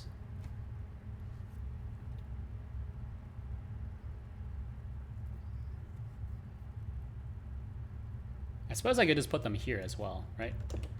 So like, what did they say? VMG? It's probably fine. Or is it possibly because I also need to add the Python bin path? Because I don't use a standard installation of Python.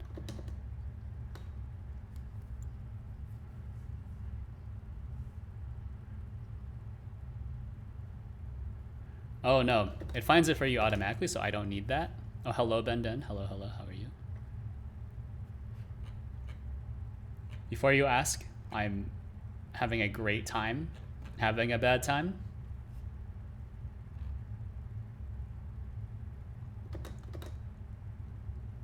This is probably fine. Send me. Don't need to pass my... Oh no, VMG is not an absolute pattern. Is this not how that works? Target commands? I mean, I can see how that's not correct. But I mean, yeah. Okay, just run me again, I guess. No. We're gonna do work on mediapipe because you don't like C++. Well, you know what I don't like even more? I don't like working, trying to figure out why VRM models won't import into Godot properly. I can demonstrate what my main problem with that is. So here,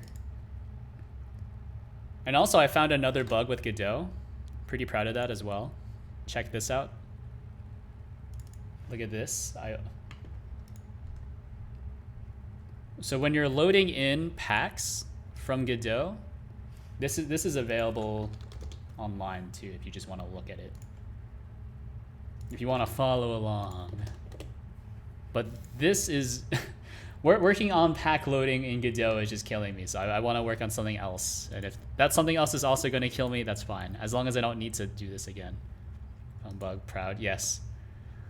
But look at this. Probably something no one has, I guess, realized. Let's see, when you run this, you get some output. When you pack something using the pack packer, so this creates a file called testpack in the res directory at testpack. And then I'm adding a file inside of the pack at my /path icon.svg, and then I have icon.svg under assets here. Right? So we're able to load it, because I just print the result of load resource pack, which returns true or false. And then if we access it at this exact path, we're able to access it. But if we try to access it at just like a normal path, it fails. Or if you try to access it using redundant /, that also fails. But if I try to access the assets icon svg that's currently in the res directory here with redundant /, then it works. So the / is extremely important. This / right here is extremely important. So I filed a bug. It's inconsistent path handling, basically. And before you ask, yes, you are able to access things at weird paths like that as well. So you can cat mediapipe. I don't know, like Docker file or whatever. Oh, no path canonicalization. Yes, that's what it's called. Yes. But that's only a problem in pack files for whatever reason. So I'm sure I could probably fix that. I'm not going to though. But I thought I was going crazy, and it turns out I was going crazy, but for the wrong reasons. But anyways, this is what I have kind of working. So it kind of works. It's almost one click. Packs probably packs just use their own file system. Kind of, I guess. You would still expect them to be canonicalized once you actually load them into Godot, right? Otherwise, what that actually implies, right, if they're not canonicalized, is that, let me just open this back up again, just to demonstrate. Oh, this is my Scratch project. Get out of here. You need to use a pack because loading normal VRMs doesn't work. Yeah, because I can go into ultra detail about this. Because this thing here, I already have an open issue about this, but that's not the point. Import VRM is an editor scene format importer, but it does not have a corresponding resource format importer. So I actually need to export a pack so that all the document metadata is there. Yeah, it's a Scratch project, like a Scratch pad. It's like anything in that project can be thrown away whenever. Let's see. Actually, you know what? Let me try this. I haven't really thought about it that hard. If you do packer add file res my / path icon.svg, doesn't that mean that these are two distinct paths? Well, those are seen. VRM files aren't scenes. Yeah, it is kind of dumb. It also makes it really tough. Yeah. So if these are normally, these would be two different paths, but I'm pretty sure if I just do print file access open res my / path icon.svg, it's actually going to give me the GD script file.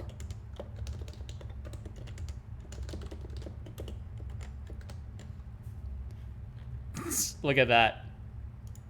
Look at that. This path and this path are considered to be different paths. I wonder, actually, doesn't that mean that I could do this as well? Like you don't even need file paths when you load in a res file. Like these aren't actually file paths. I just made that connection. These aren't file paths. What if you switch the order? It shouldn't matter. Like these are key value paths. Yeah, it's the same thing, right? So it prints out the text file. Put the demo. Yeah. Demo GD and icon.svg. Both of these load in fine, by the way, because I'm putting in the correct paths. It's just this path with the canonicalized path, and then this path with the too many / doesn't work. That doesn't seem too bad. Yeah, I guess it's not too bad, but it's unexpected because it's asking you for a path. It says pack path, but it's not actually a path. It's just a key. Can you get files directly from the pack without load resource pack? I don't think so. Aren't pack files just zip files with a fancy header? But yeah, you know what? Like that is making a lot more sense now. If they just called it like pack key as opposed to pack path, I think I wouldn't be as mad.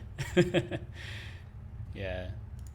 You know what? That is a good question. Can you do like ASDF? ASDF. That is curious. Yeah, you know what? That does work. It is just the key. What's the point?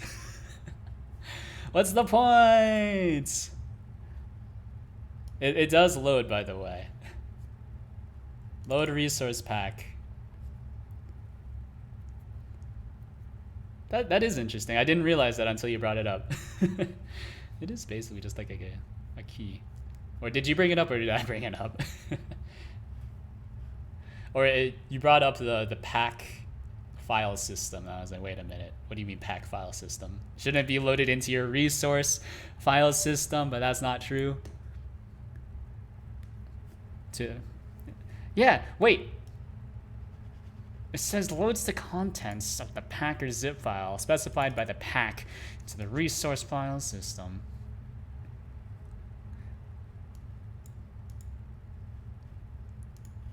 That is weird. It's basically like key value, I guess.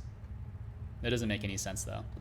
Or maybe that's a bug that's like specific to only packer, because usually when you're exporting resource packs, you would do it from the export menu, right? Oh, I don't have any exports. ABC, yeah, ABC is not a valid path either. Yeah, that would not be bad. It doesn't refer to anything, yeah. It's weird. It's weird. I mean, I think the only thing I'm miffed about is the fact that they call it path. It's not a path, it's just a key. Can you... I'm not sure, actually. Can you? I don't think you should be able to do that, but maybe you can.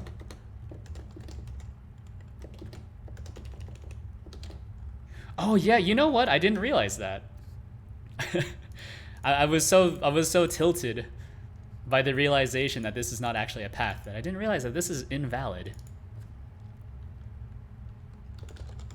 That's invalid. But you know what? It does work, I guess. Yeah. I got 2 prints of the same file. That's weird. Although maybe it's because it's only I'm running in the editor right now.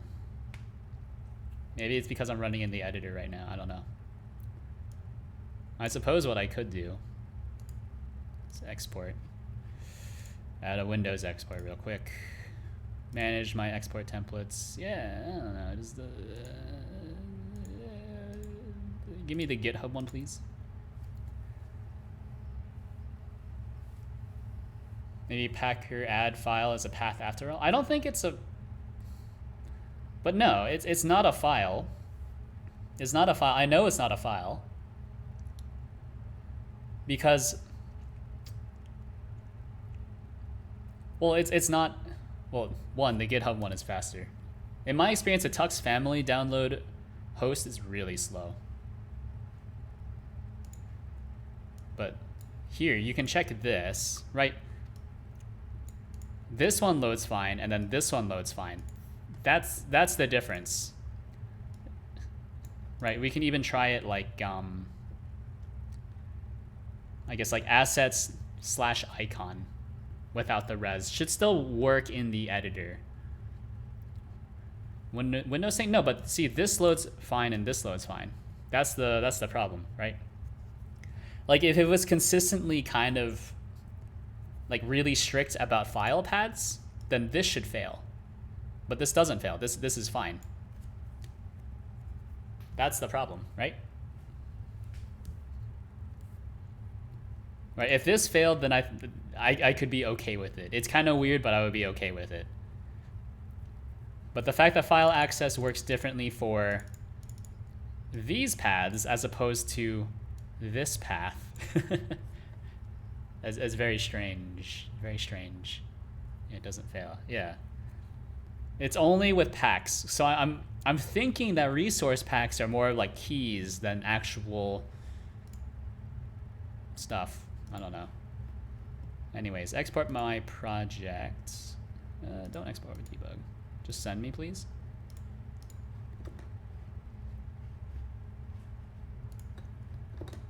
Where is it? Just open in File Manager and we'll just run real quick. Open this up.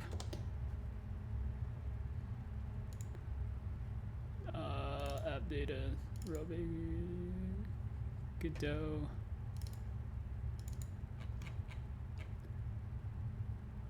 Pack loading, consistency. Yeah, see. Actually, that's interesting. Look at that. It was able to load it twice, which is weird. You wouldn't expect that to actually work in a release build, I guess. Or am I even looking at the right one? It's a 12.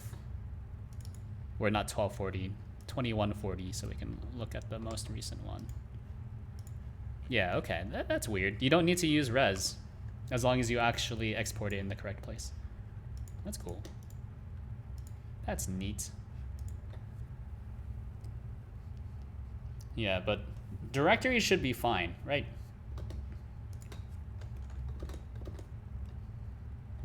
It's a standard bash behavior, and I'm pretty sure, doesn't CMD also work like that? Like you can dir into, hold on.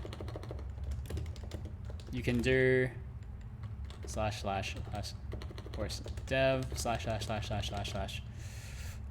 pack. Yeah. The inconsistently doesn't happen in real file systems. That's right. Yeah, most file systems will work. For example, this one in CMD, you can do dir dev / or // and then look inside of a directory, and it'll just work.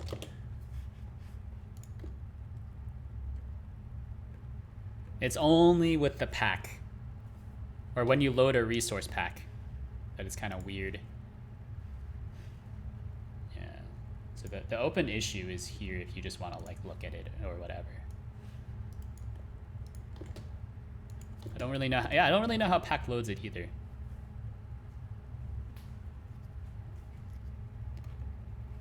It is kind of weird though. Actually, you know what? Let me try this really quick. Did I already close the project? I did already close the project. Just one more thing. Just one more thing. Now that I'm actually thinking about it. So just look through the. I'm assuming that there's like, it looks for things in the pack, the exported pack folder with the project. Like it has multiple levels of fallbacks, right? So it looks through the exported pack file, it looks through the file system, and then it looks through any exported packs, or there might be some sort of other order. Yeah. So you're not usually allowed to have like plus signs or anything like this, right? Because that's not a valid path. And look at that, it is able to load the file. So it's not actually a real file path. It's just the key value path.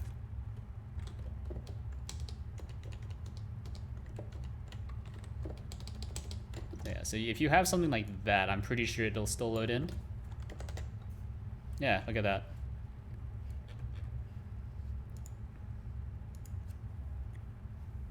Interesting. That's not a valid path. Can you create that path on Windows? I don't think you can create that path on Windows. I don't. Right. Can you make directory like with plus signs, with dots, and plus signs, or equal signs? Oh, you can. Look at that. You know what? Turns out I don't know what I'm talking about. You know what? The more you know. I thought, you're not allowed to, or is it on Windows you're not allowed to do with dots? Oh no, you can do it with dots as well. I know that there is a certain file path that you're not allowed to do. I just don't remember what it is. Any path is valid? There are Windows paths that are invalid. Invalid Windows folder names. #, aka hashtag.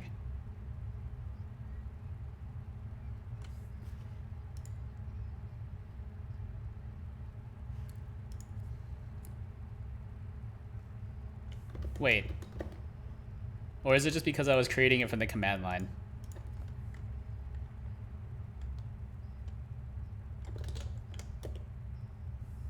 Oh yeah, see, it just gets rid of it. Interesting. But then is it actually here though? Yeah, Windows doesn't like it, but I guess you can just create it.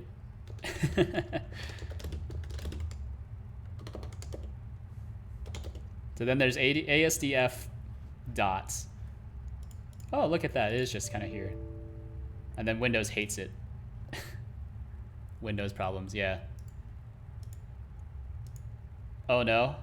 What happened? Oh, it's like just kind of here in secret. Yeah, I know that this is, you're not allowed to have dots in Windows 5. That's, or in directory names anyways. I guess you could do like this just to demonstrate that this isn't a real file path.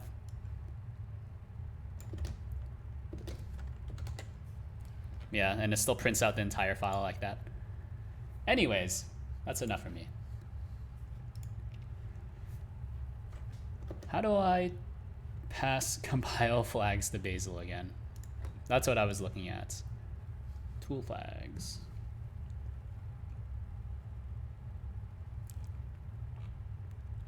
Oh, I need to pass these as options. Okay.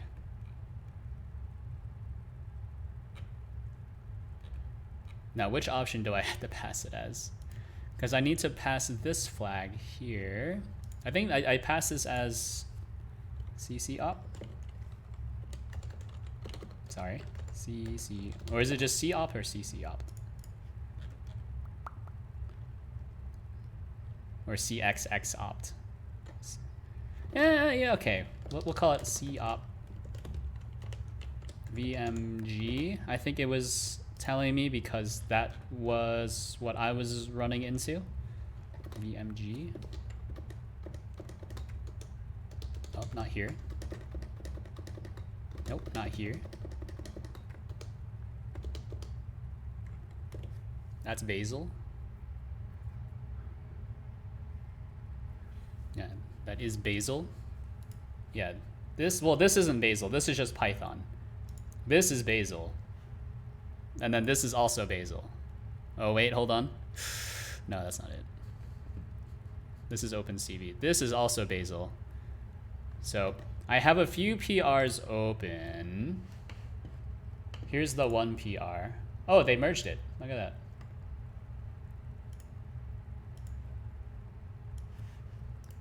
I'm in, baby. I'm contributing.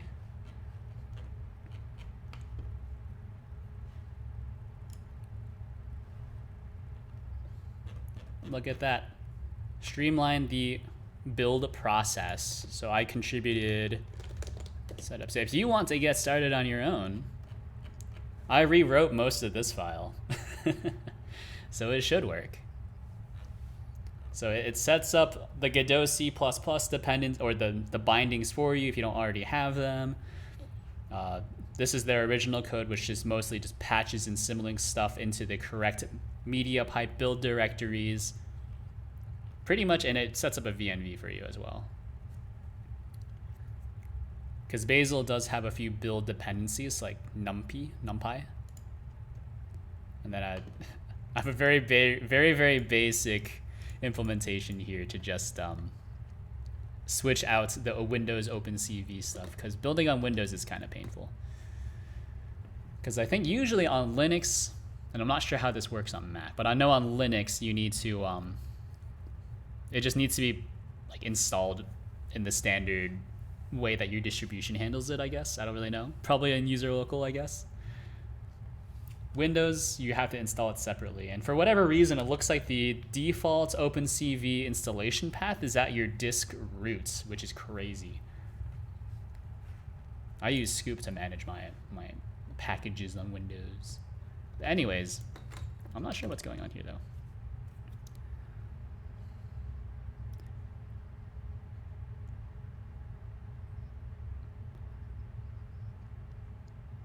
Oh, you know what? This is where it's going a lot farther than it used to. I think there are like, I want to say that there's some sort of build dependency that's missing, but I don't know what it is. GPU. Actually, it got pretty far that time. What the heck? What the heck?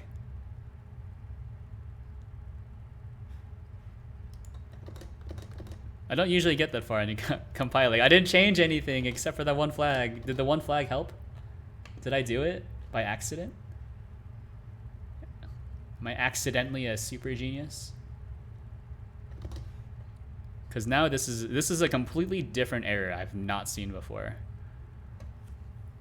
Why would it be in root? I don't know. But for whatever reason, it looks like that's where it's installed for most people.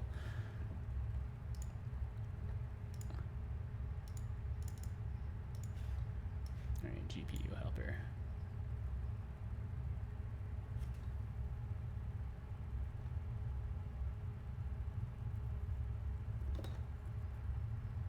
GPU helper undeclared. Get GPU buffer. CC17.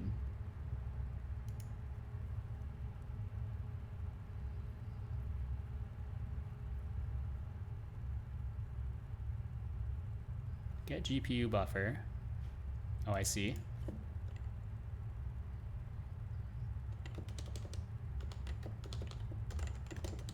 Let's do this.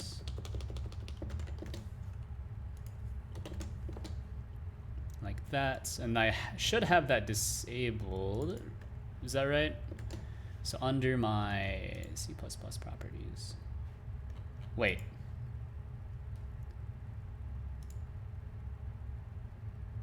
Yeah.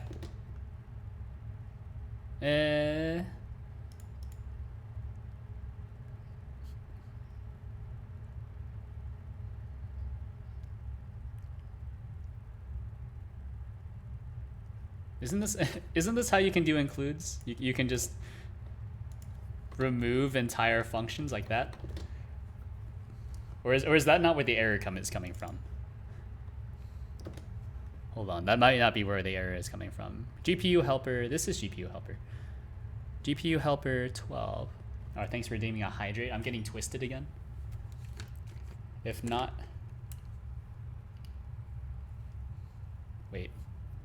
Yeah, this is correct. Yeah, okay. It just took a little bit for IntelliSense to kick in, I guess.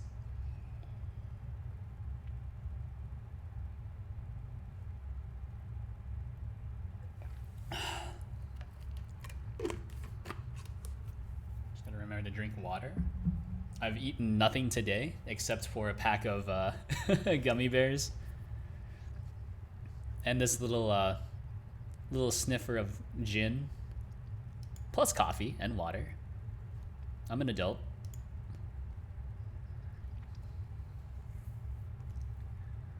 Why negative define instead of positive define? Because that's what was already here. I didn't write this. This is someone else's code. So, and I guess it is easier to do the negative define.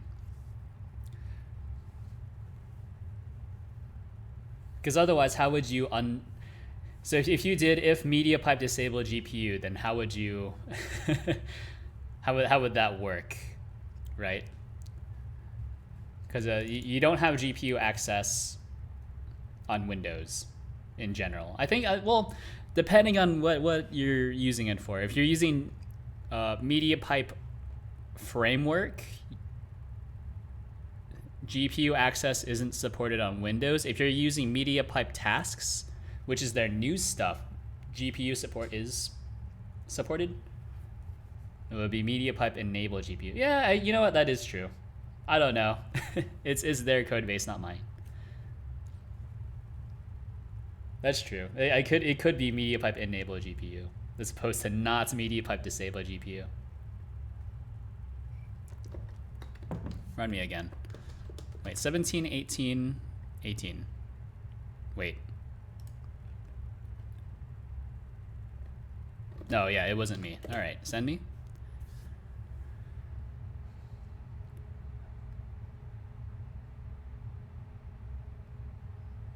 It's working. No, it's not working. Wait, it's kind of working. Wait, no, it's not working. Okay. It's a different error though, right? Maybe? Possibly?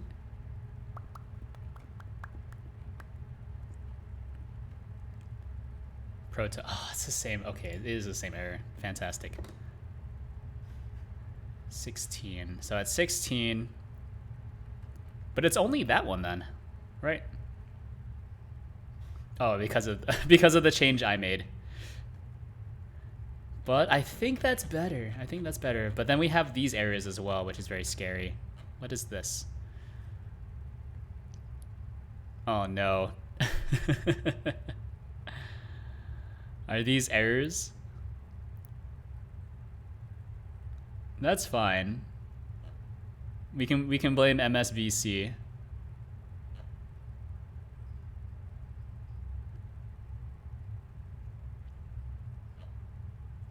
Oh, that's not good. Oh, that's not good at all.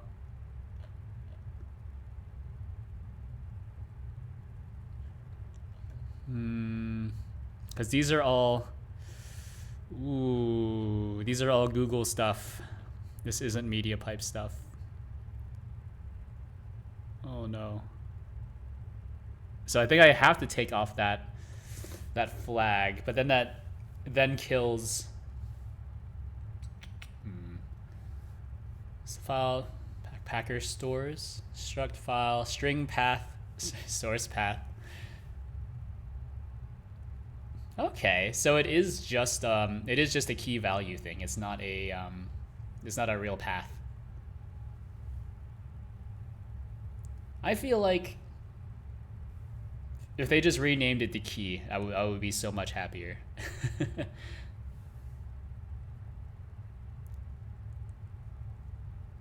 Like, it's not a path, it's a key. You know? And I see what it's complaining about here. So GPU helper, I think I'm fine here. Proto.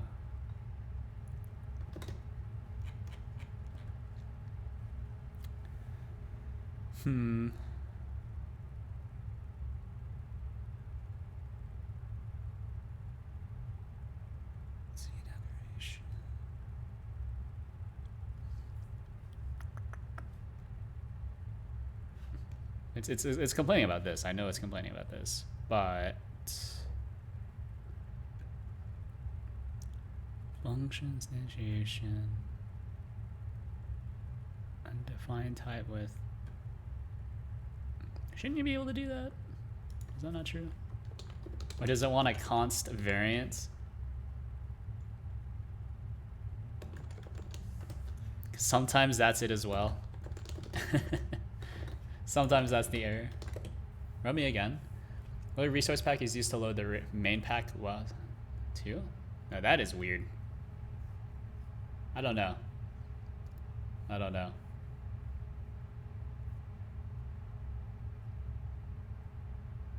Hold on.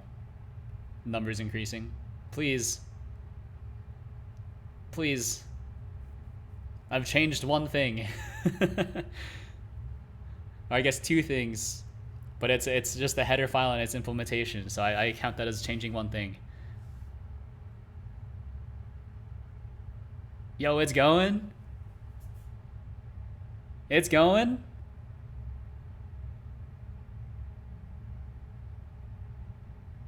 Oh my god. This is the farthest I've gotten. This is amazing. Look at that. Ooh. Oh, come on. You're so close. You're so close. 800. Home stretch. I mean, it's really only compiling Godot C++ right now. Oh. Oh.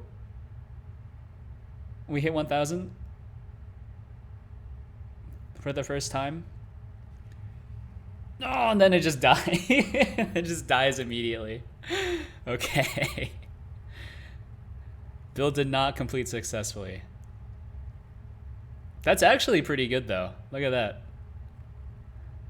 Watching linking fail, yeah. Pack files are turned into pack sources, which exposes a method to get a file. Yeah, I don't know. I don't know. It's above me. We did fail linking though. You are definitely correct. Oh, is it really this? Because it was complaining earlier that there was no implementation, so I added a dummy implementation. Because I know that it's actually using this implementation here. I don't know. All right, run me again. Oh, look at that. We did it!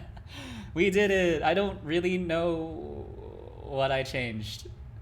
I feel like I compiled several times, made just a few changes every single time, but didn't really do anything, and now it compiled. I don't I don't really know what I did. Like, this is I guess this is the only like big thing I had to change, along with changing a bunch of these to const string references. I compiled now. Does it work? Yeah, I don't know if it's gonna work. I'm pretty sure it's still not gonna work, but you know, the fact that I was able to compile in the first place, we'll call it a win. We'll call it a win. So, what did I change? What did I change? I think I had to change. I think not this one. Not this one. Not this. What did I change? I made a change somewhere, and I don't know where it is anymore. Was it here? Was it here? I had to change one of these things. Was it? Oh, it was in build.py, wasn't it? Where is it? I changed build.py. Yeah, and I had to add this C option here. VS Code has a git diff tab? Yeah, well, there's a lot of diffs. And a lot of untracked changes as well. Because what it's doing, by the way, is that it's symlinking in the actual GDMP code into the mediapipe directory, and then the mediapipe directory has a bunch of patches applied to it. So it's not going to give me like an accurate diff, I think.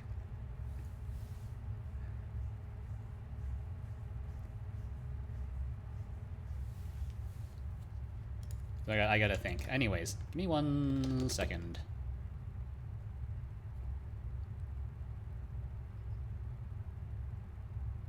What did I change? I changed a bunch of these to constant strings, but I'm not sure if that actually changed anything, or if that was entirely necessary.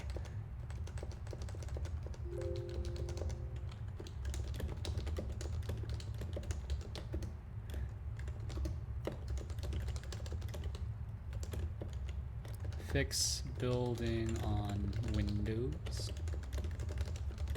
Alright, checkout 4.0, git pull, git branch, git checkouts, fix Windows, git rebase 4.0, git.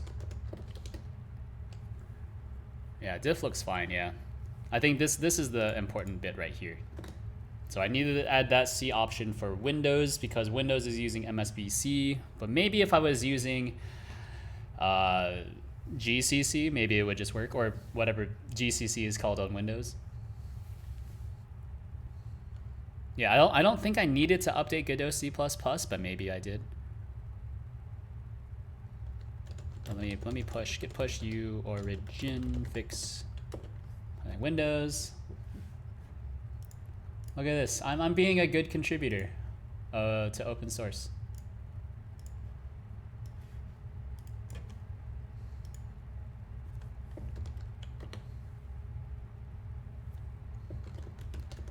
Is the plus submodule tracking a stable release or the latest release?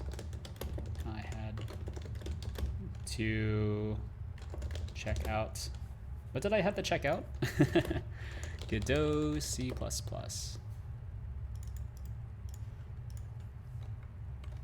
B to compile.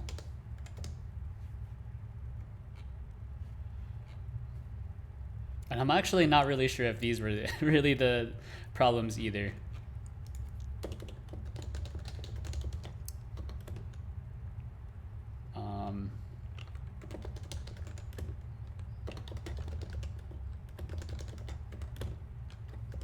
regarding the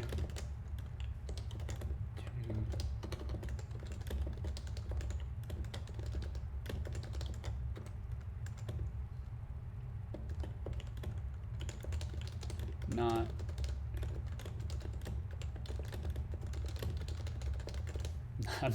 I'm honestly not sure if that does make a difference. I do notice that sometimes it makes a difference, right? If you're passing a constant string path versus just a string path. So if you're passing by reference or passing by value, I do notice that it helps sometimes.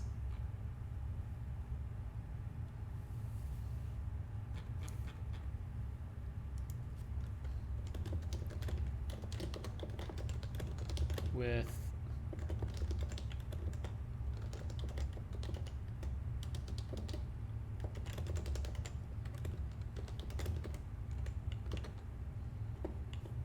so was that a const variant? Yeah, const variant value.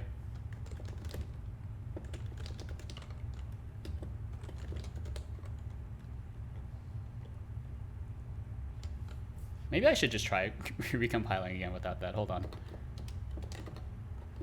Give that a save.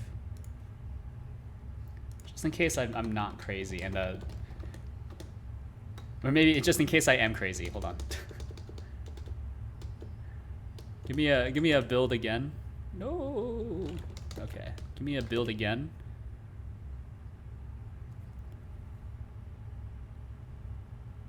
That wasn't it at all. Okay. I am crazy. That's not the problem. What is the problem? What did I even have to change? Was it just a compile flag then? I'm so confused. I'm dying. I have no idea what the problem is at this point. Like I was just running into compile errors, but now I'm no longer running into the same compile errors, even though the header files are now changing. Oh, well, that might need to be a const, whatever. Yeah. I mean, it probably helps. Because you're no longer passing by value, you're now passing by reference, so there's no copy. I don't know. This is my experience with working with complicated C++ projects, is that you change a few things and then it just kind of works at some point. Hooray! And then now I'm not really sure what changes were actually necessary. See, now it's just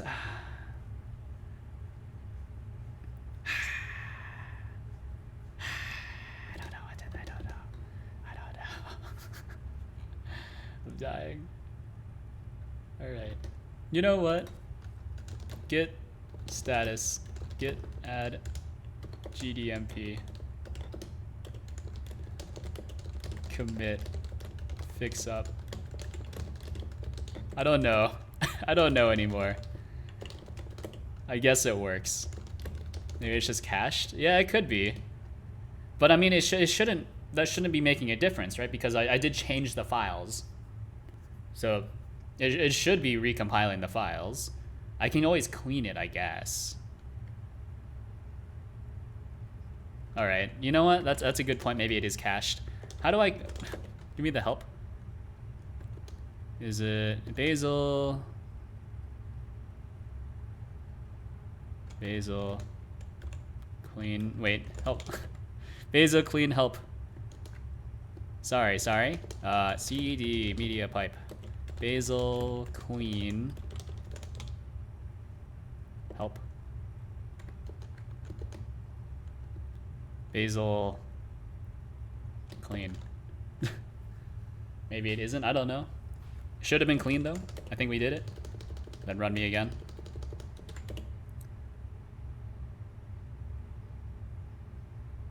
Well, I've rebased it locally, so I can always just yeet it and then re-pull my branch afterwards.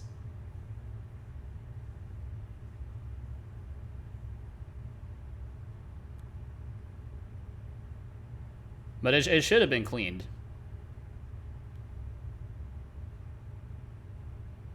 Should have been cleaned. So if this works, then I'll just call it, it was this fix here, the one missing define guard, and then the Windows MSVC whatevers. Ooh, ooh, ooh, I'm scared. I'm scared. I'm scared, still scared. Scared? Okay, now we're back. It's whenever the command looks different, because it looks like you need Clang installed as well. Right, CL is Clang. So we're using Clang and MSVC, I guess.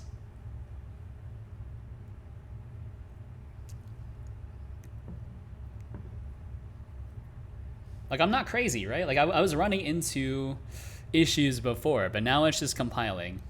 But it's possibly just because of the new flag and the define guard. Isn't CL clear? No. Is it? Right, isn't CL on Linux is Clang, right? CL Linux. Close user session? I don't know. Do I have Clang? Okay, let me check on my Mac. No, on Mac. I actually use my Mac as my stream monitor, kind of. Isn't CL? I don't know what CL is actually. Do I not have Clang? No, Clang is Clang. I don't know. I don't know what CL is. Yeah. Well, looks like it's compiling, so I don't know. I don't know. Let me see. This is mediapipe 10. Oh, did it not update the sub? Oh no, that's for this is on 3.x 2 days ago. Wait, I'm on the wrong one.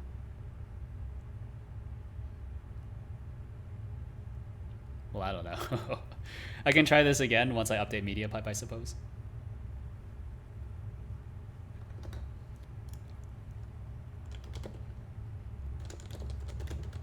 Let me just push force real quick. Git status. So git submodule updates recursive. That's the command, I think.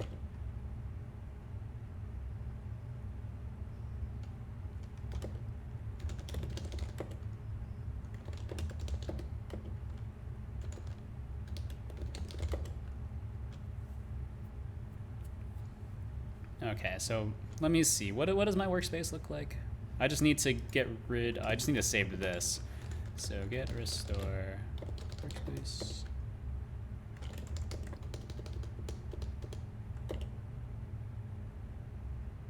Okay, then we go back to workspace. Just change that. All right, run me one more time, just to make sure I'm not crazy.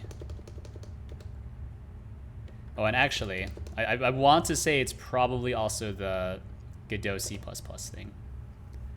That would make sense to me. So a mediapipe should be up to version 10. Just waiting. It looks like I'm waiting for a build lock. Just wait for it. I can even check here. So ddmp. Yeah, so I'm on version 10. And then what is... I think Godot C++ might be too old, so I might need to push that. Error. Oh no. It's not defined and referenced. Oh, do I need to do... Oh, I need to run setup pi again. All right, hold on. There's so many things you need to do. Godot, binary, apps, Godot, 4.3, run me. All right, I'm already in the VNV, so that's fine. Run me. We're compiling. Oh, baby. It's using the cached stuff because we just jumped from like 0 to 200 to 700.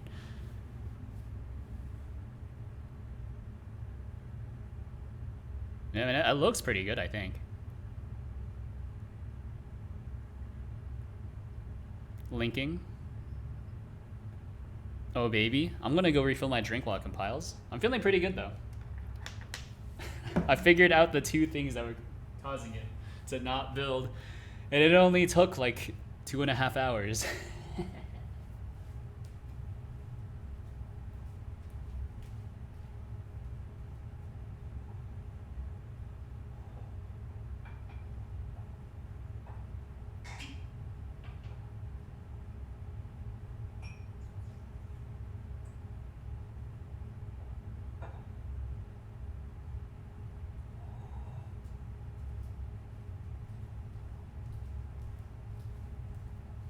Totally forgot to mute my mic. That's fine. I live in a dope bachelor pad. Anyways, pad. Pad? Anyway, so that's fine.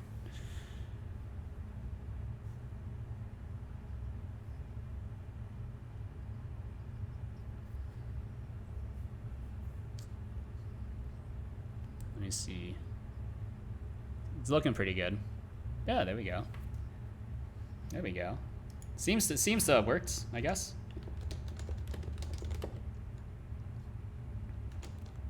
So what's the diff in mediapipe? It's just these things. Okay, cool.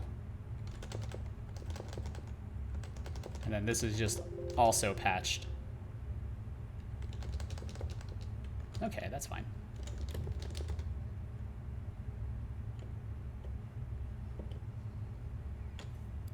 Okay.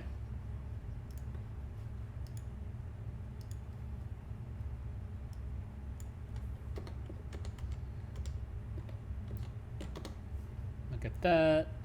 There's really no other options.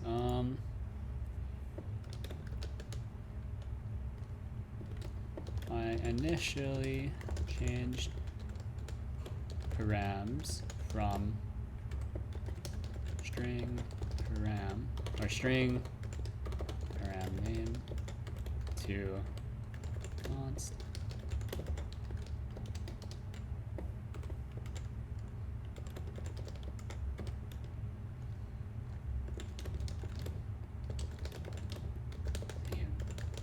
Necessary anymore.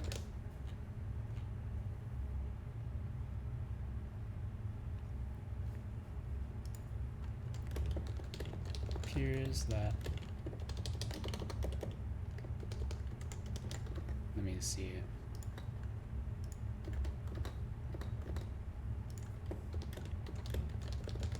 That this flag.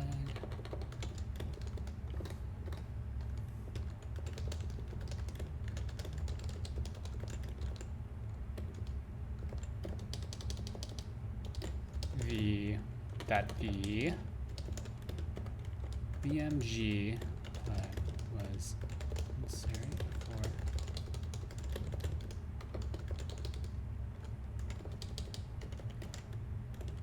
source. All right, now let's try that again. Hold on, I just gotta make sure. Just gotta make sure everything's buttoned up. Wait, hold on. Kill it.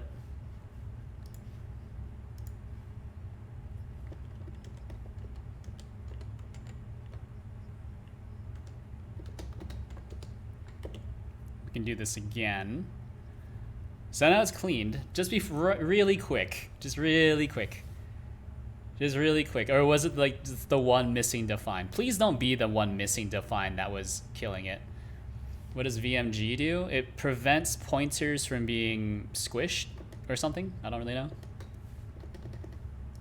It's this one. I was running into this error a lot.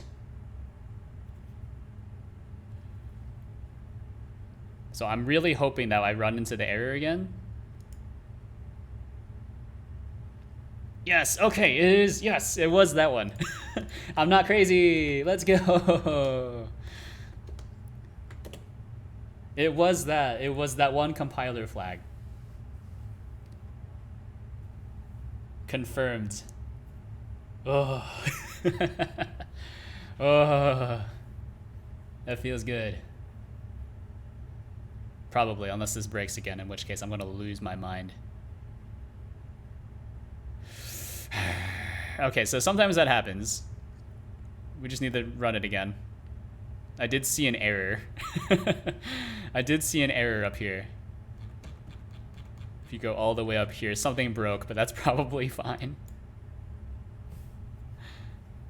Because that's something in Google stuff, which I guess is not necessary on Windows. I don't know. I've seen it before, but you know, whatever.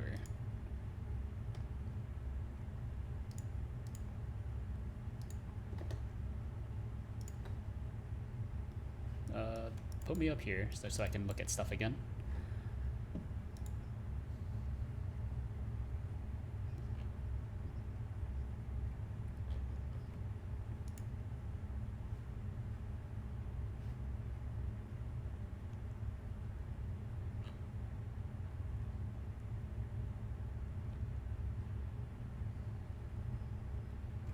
Just gotta wait before I actually submit the pull request.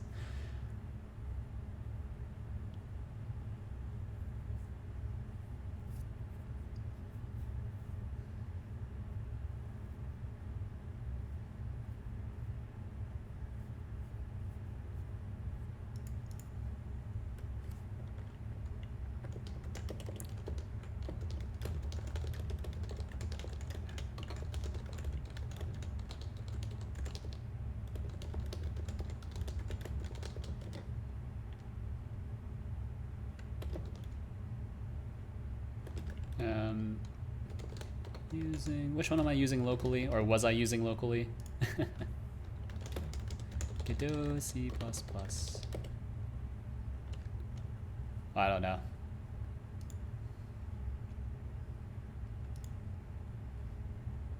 I was using a tagged version, and you know what? I'm just gonna say I'm using the tagged version because it's just easier that way to assume.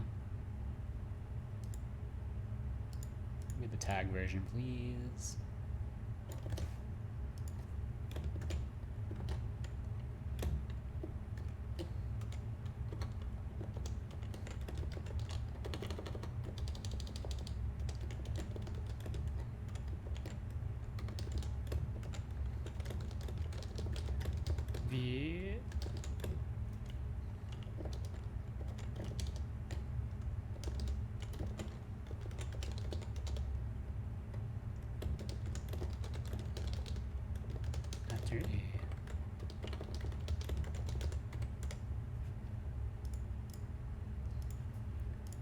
All right, there's the PR.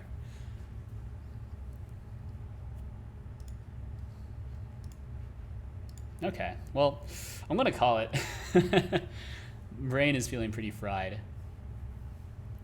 Mostly just kind of annoyed that it was that one flag, but I'm sure if I was a better C++ developer, that would have been easier. Anyways, thanks for tuning in. I'll be live Tuesday from 7 to 10 p.m. Eastern time. Working on this again. Maybe this again, I don't know. Maybe I'll have something else. Or I'll be feeling back up to working on the VRM importance of vpuppr stuff. We'll see. Anyways, there's my GitHub. Go give me stars. All right, goodbye.